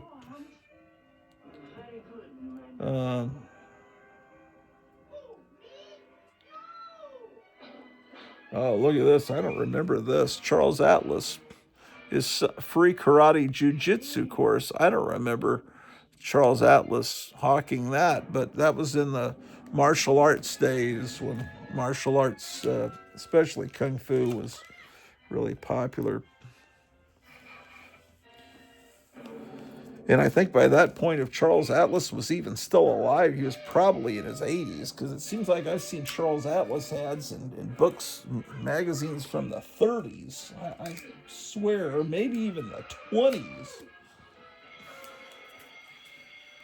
That guy was just around forever. And then I think that was the last issue of The Brute. These books only lasted about 3 issues. Here's the Cougar.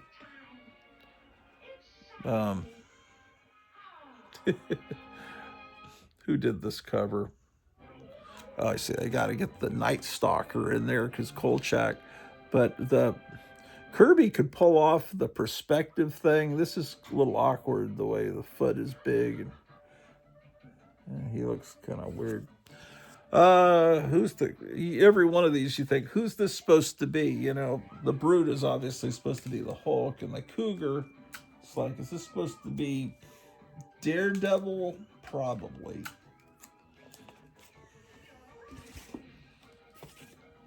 Here's Cougar number 2. Usually the characters are about the same in the first 2 issues, and then they realized these comics weren't selling, and in the 3rd issue they tried to revamp everything and change it, but then it was too late. So I don't think any of these Atlas Seaboard comics went past 4 issues, and I only have 2 of the Cougar. This is Demon Hunter number 1. And this character was moved over to Marvel, and with a slight change, I think maybe he became Devil Hunter. But the guy that created this, I think, owned the character, and it's a Rich Buckler, and just brought him over. I only have 1 issue of that. This cover is cool. The Destructor. And you can just see the face, that's Wally Wood's art, and various other things that are obvious. But if you look here, Larry Lieber did the pencils, Stan Lee's brother, and then Wally Wood did the inking. And I think it's a spectacular cover. This is my childhood copy here. But I guess I never... Oh. This is my childhood copy of issue 2. This one is just Lieber. And Larry Lieber was a good artist. I really... No one ever talks about him. There's another copy of issue 2. But issue 3,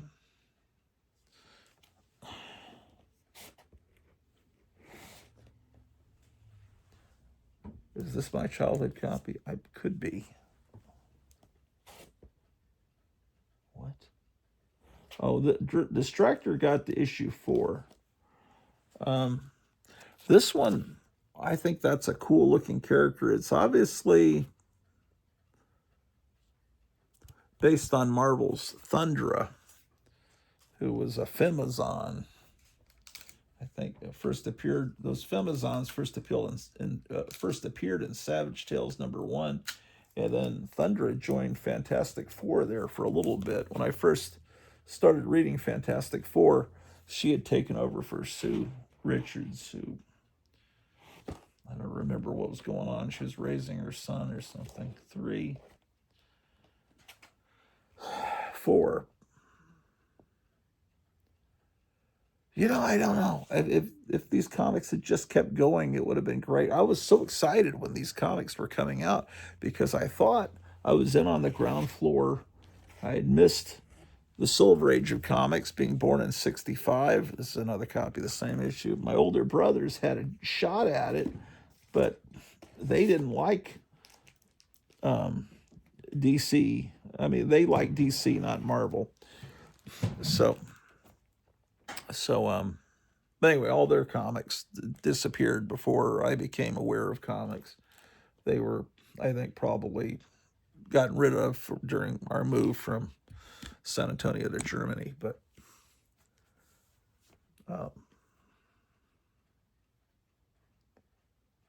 yeah, Marvel had a comic called Fear, so they have a comic called Fright, featuring the son of Dracula. Now, Marvel had the Tomb of Dracula, and they have Son of Dracula. And you can't copyright Dracula. He's 100% public domain. The Bram Stoker novel. Same thing with Frankenstein. If there was a second issue of that, I don't know.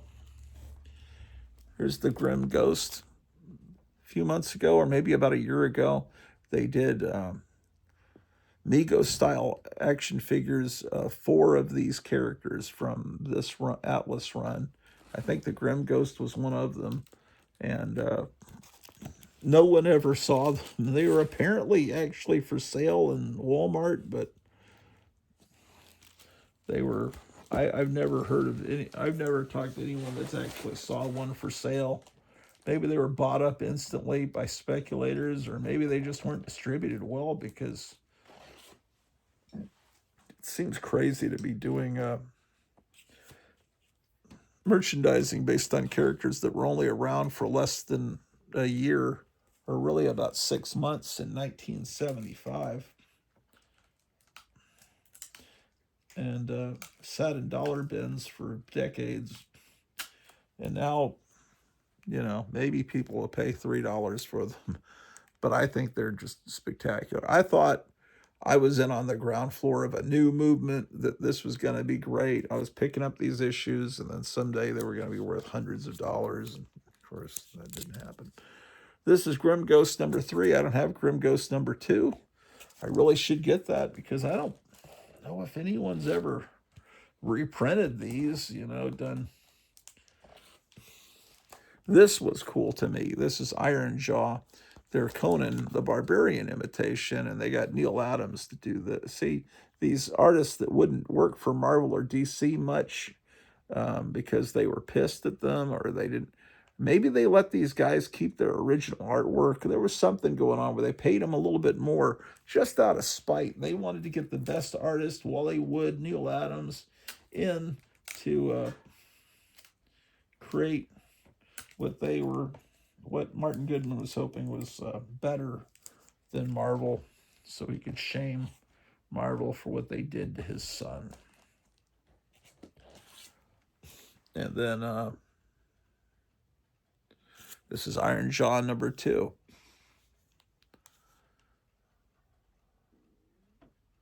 Damn. That's pretty great.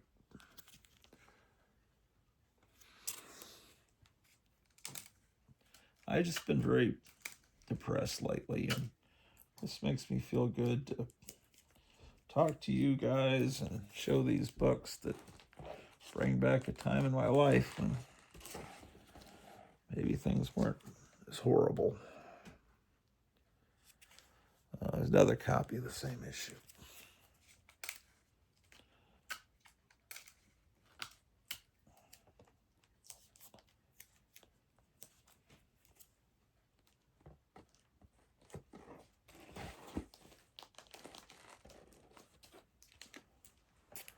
Iron Jaw number 3. I've just got to pray more.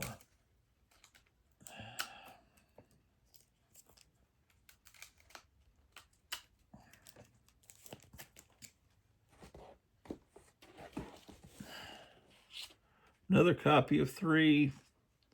This one's not in very good shape. You don't even need another copy of 3. Okay, Iron Jaw got to issue 4 with an origin story. I've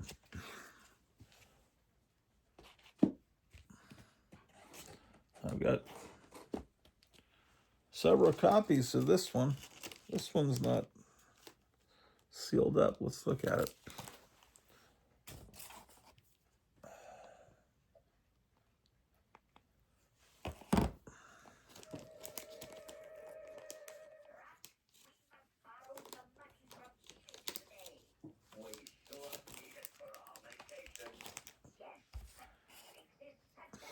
I've got a GoFundMe if anyone's watching and would like to donate a little to it because things aren't going too well for us because of medical bills, and my wife's been, her job disappeared.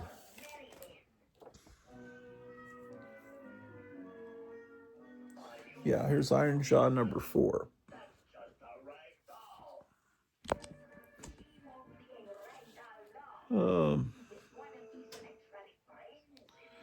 Yeah, this artwork is by Pablo Marcos. Larry Lieber is the editor. Gary Friedrich is the writer.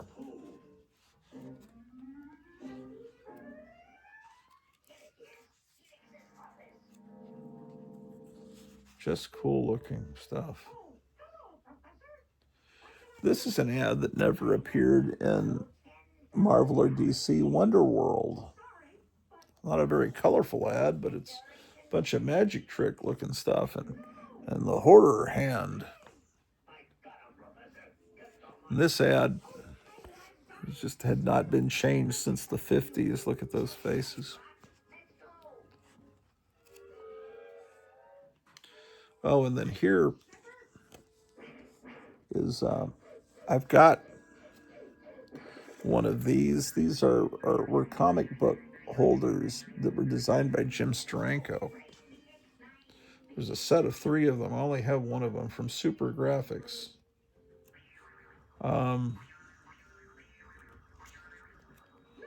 That was Jim Steranko's company.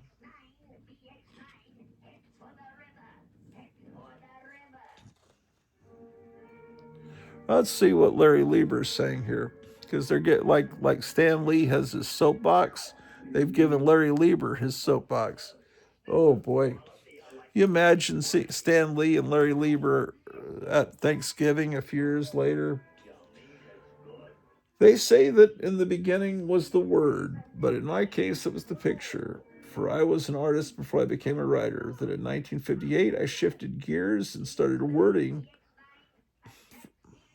it for Marvel Comics, a not unlikely choice considering that the editor was my brother. Some of you may have heard of him. His name is Stan Lee. In those long ago halcyon days, Stan plotted and scripted, I scripted, and a fellow named Jack Kirby just drew about 6 pages a day. Among my classic comic endeavors were the first Thor, the first Iron Man, and the first Ant-Man.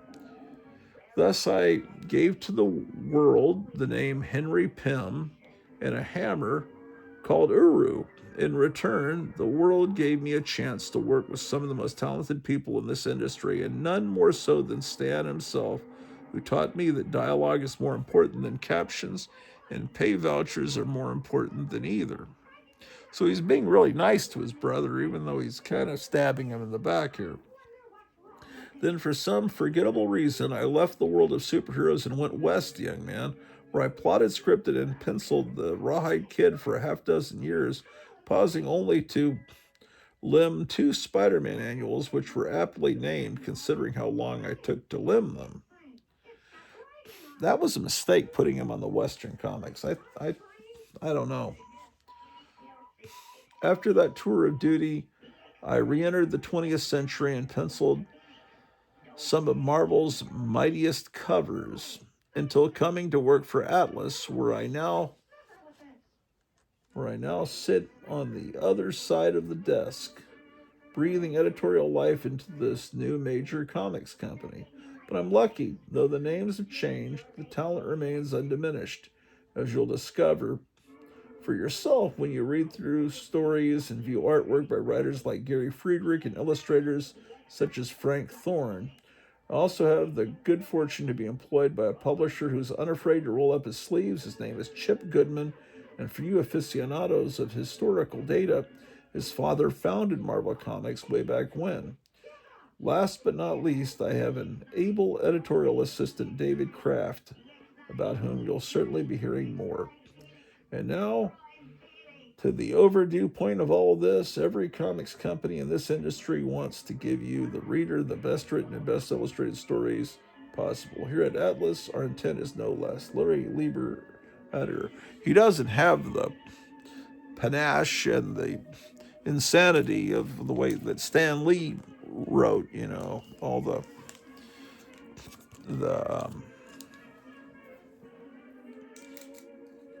because Stan Lee was like a Carney announcer, he was able to face front, true believers, and all that stuff. Larry Lieber is that's just kind of like something written by someone for an essay in high school. It's well written, but it doesn't grab you by the lapels and shout at you.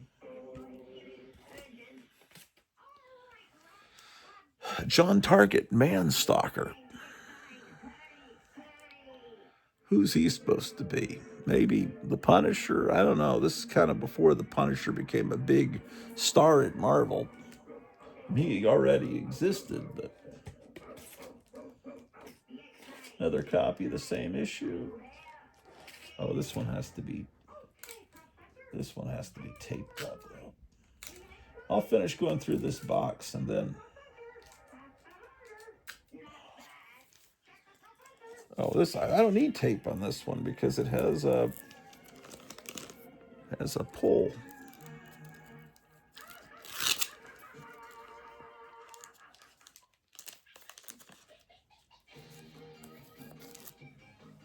Okay.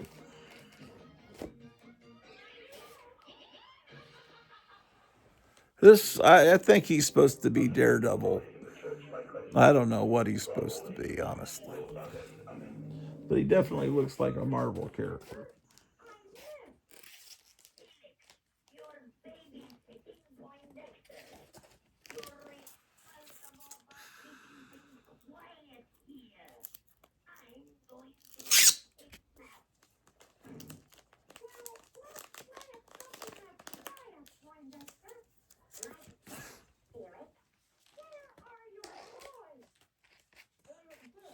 Okay.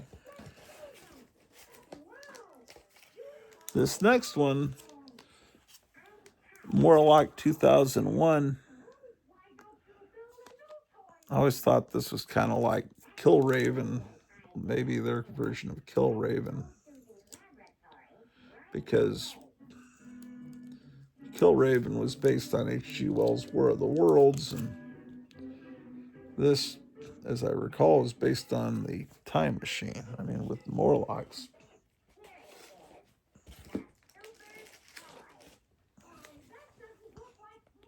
I might be wrong. More like 2001. But 2001 was a futuristic year. Oh boy.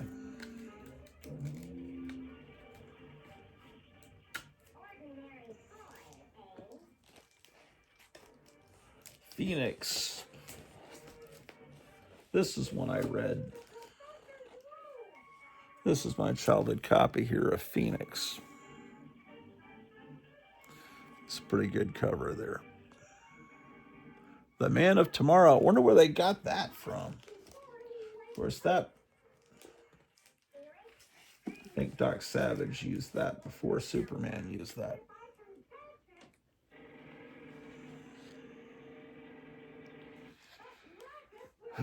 This bag seems a little too big for this. I think I'm going to take it out of here and put it into one of the bags that Charlton 66 sent me, because I think it'll fit. It's my childhood comic.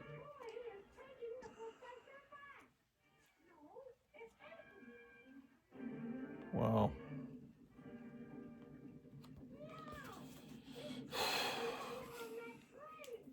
The other, Atlas Seaboard seemed to like really understand me with all those ads I was talking about, but the other company that really seemed to know exactly what I was into was Power Records, a division of Peter Pan that put out those book and record sets, because they had everything I love: Marvel, DC, Star Trek, Planet of the Apes, Monsters, Conan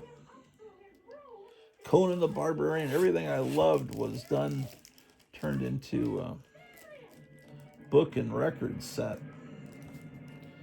Okay, this Mighty Mouse from earlier, I think will fit into this much bigger bag, and just,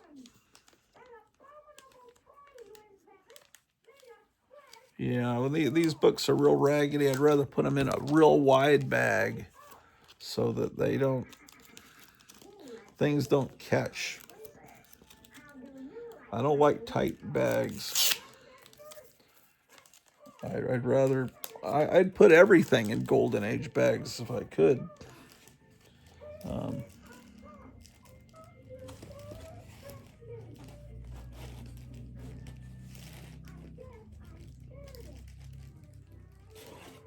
Okay, here's Phoenix number 2. Whoa, no, that's 3. What? This was 2. Did I show you this? I can't even remember. 3. 3. This copy of 3 is just, I guess that doesn't look like my childhood copy. This was my childhood copy. I remember this. See, what they would do is, if they got to the 4th issue, see what what he looks like here. And he wasn't selling, so in issue 4, they change him up. And now it's Phoenix the Protector. They figure, well, maybe if you don't like the name Phoenix, they don't know what it means. Of course, right about that time, Marvel started using the name Phoenix for Jean Grey. So now people think of her first. This was a comic I read, Planet of Vampires. There was a movie called Planet of the Vampires that is very much an inspiration for the movie Alien, along with, I think Alien was the terror from beyond space, mixed with the look of Planet of the Vampires. As far as, if you watch it, you'll see what I mean, as far as the planet they land on, but yeah, Planet of the Vampires was a fun comic.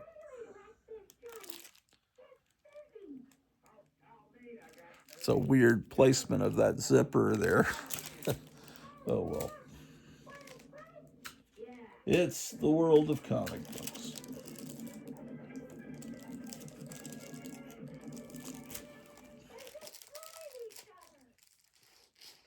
Planet of Vampires 2.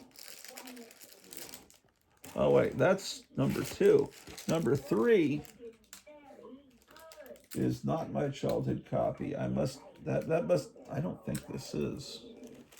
No, I think I got this later. Looks like that.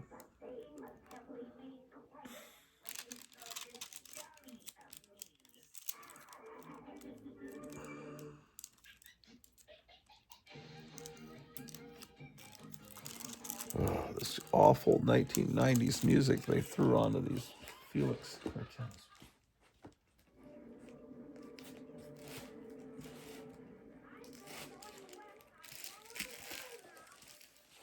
Here, okay, here's this comic is actually called Police Action, featuring Lomax, New York Police Department, and Luke Malone Manhunter.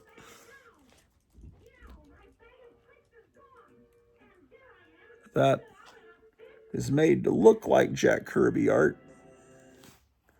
And she looks like a Wally Wood girl. And who's the person that's capable of imitating both artists? Probably this is Larry Lieber, I would guess. That must have been really disappointing to be put in charge of a company and then it folds almost immediately. I've got another copy of the same issue. This one looks like it went through a fire. See that?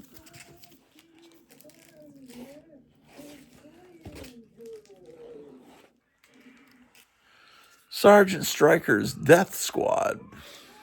Oh, it's actually called Savage Combat Tales, featuring Sergeant Stryker's Death Squad. So,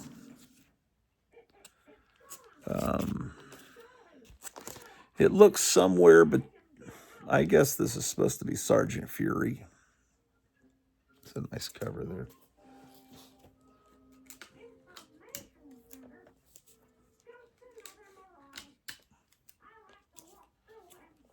What if this company had come out and actually been more popular than Marvel?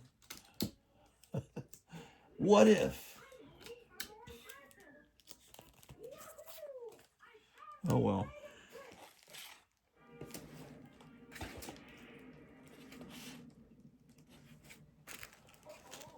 Howard Chaykin, the Scorpion. I guess he would later do American Flag with a similar. That's not Chaykin. That's Ernie Coleman. This is Tales of Evil. I don't think I have issue 1 of Tales of Evil, featuring the Bog Beast. This is their version of Man Thing and DC Swamp Thing, but this is a much more he's like a corpse, like a rotted in a. He's the most disgusting of the swamp creatures. Let's put it that way.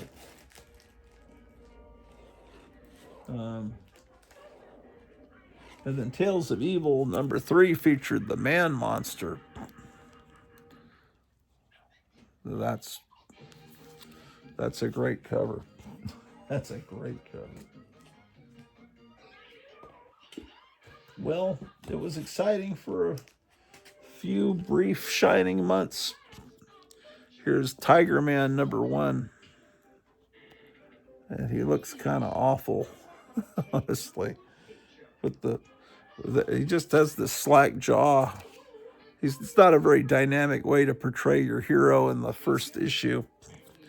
Issue 3, he looks a little more fierce. I don't have issue 2.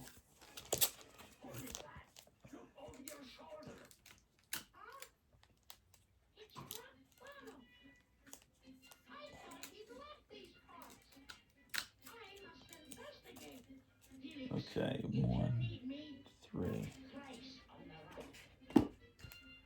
Okay, we're into the W's now. Weird Suspense. Number 1, featuring the Curse of the Tarantula. Or featuring the tarantula.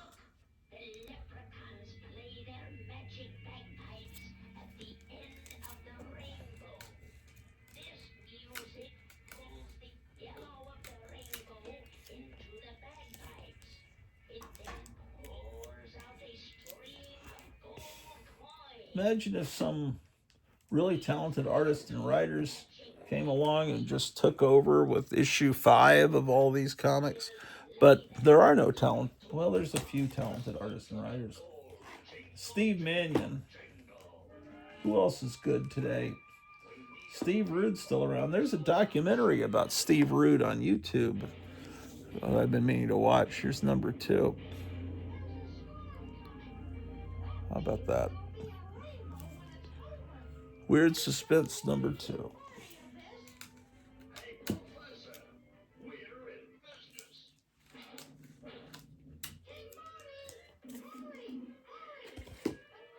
Another copy of the same one. Here's Weird Suspense number 3.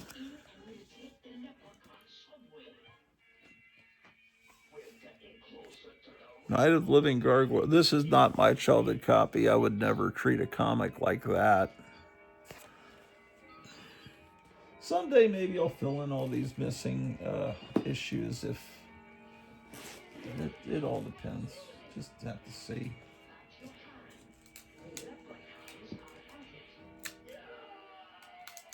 It's possible things could turn around for me.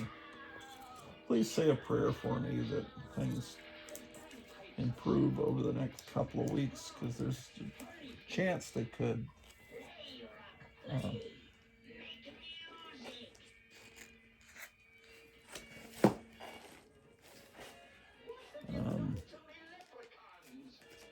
And then we have Wolf the Barbarian.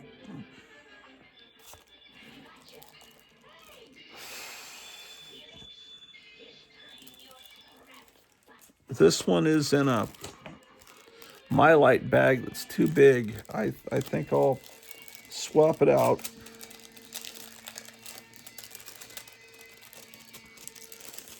Maybe for that Mighty Mouse, the other Mighty Mouse that was a bag. And use one of Charlton 66's bags to put Wolf the Barbarian number 3 into.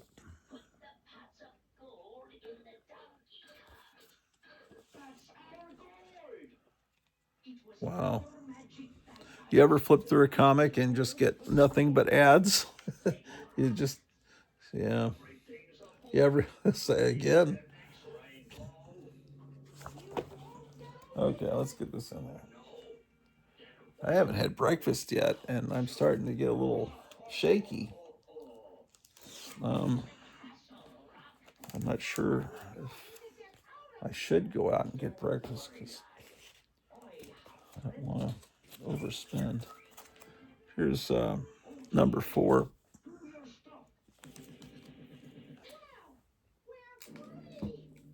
I'm just about out of tape here for this tape dispenser.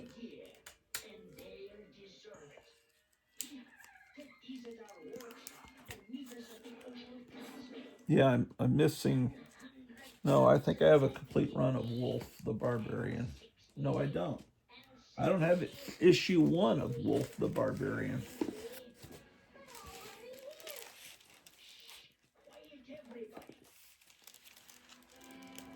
Oh, look, it's got the Mighty Heroes in it, in this one. Yeah, I always like the Mighty Heroes.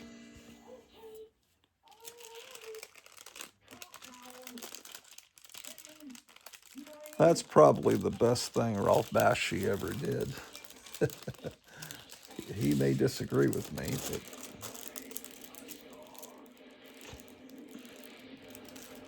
but okay. So that's bagged. It's bagged, but not boarded. I don't have any extra boarded, so I might somewhere. But anyway, everything in this box is now bagged and boarded, and looks orderly. See.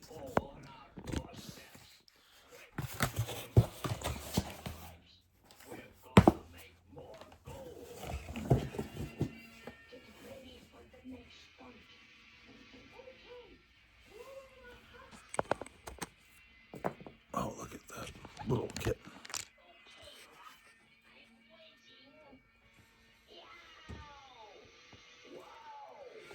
Sleeping in Drew's bed. Well, let's see what time it is.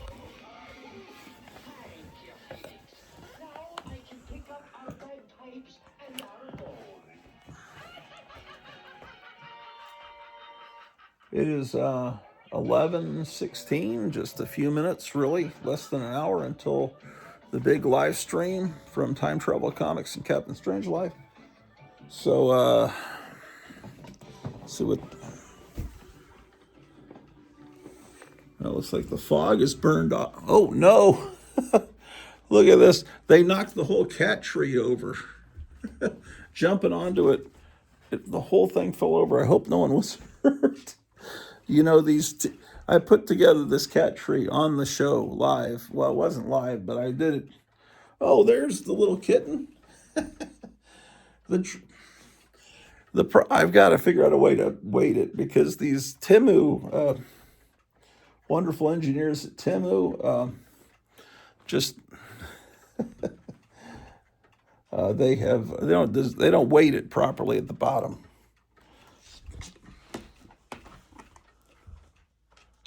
So they knocked the cat tree over last night. They're just jumping onto these cat trees. They're getting older and stronger, and they're just starting to.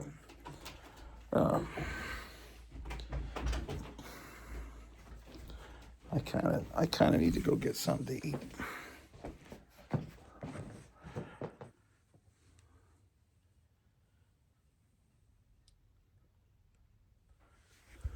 Okay.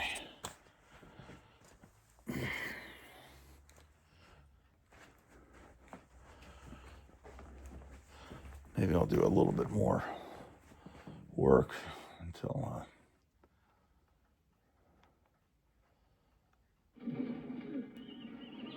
Why didn't I listen to Mother and become a lion trainer?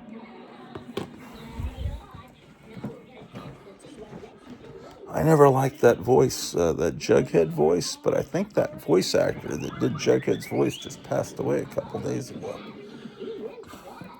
It's weird voice, man. That Archie cartoon, I don't think I liked any of the voices, really. They were all strange. Not the way I visualized those characters sounding.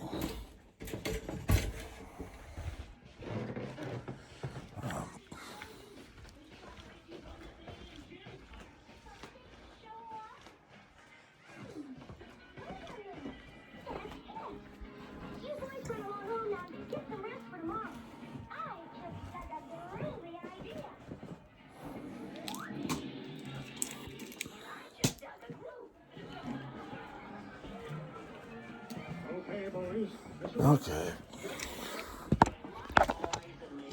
I'm started doing some wood polishing, which I've never done since I came here. I wanted to use liquid gold, but I could never find that. No one sells it here.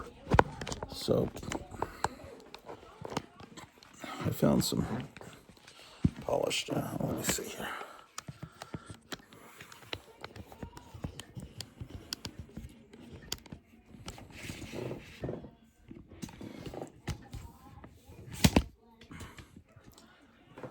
Okay.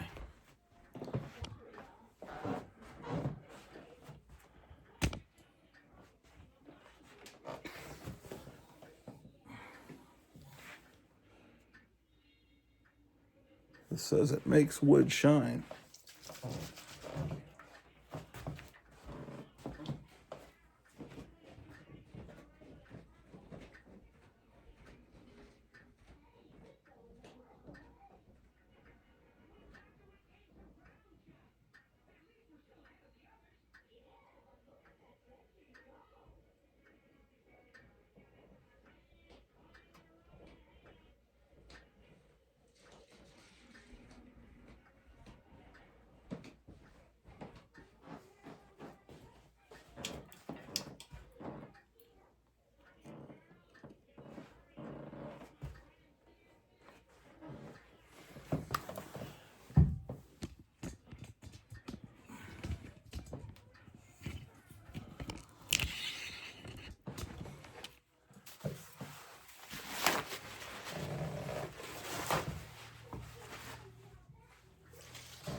Okay, less than half an hour till Captain Strangelife's broadcast. If I start uploading this show, it should take a few hours for it to upload. I don't want my show to appear in the middle of his show. And be better for it to pop up after his show's over.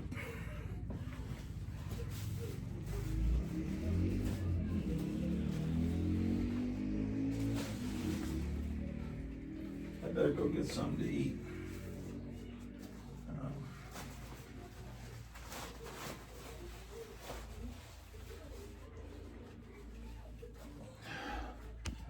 There's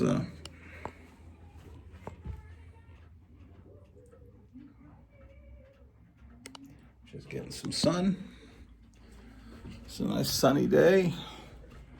Ambrose is up here.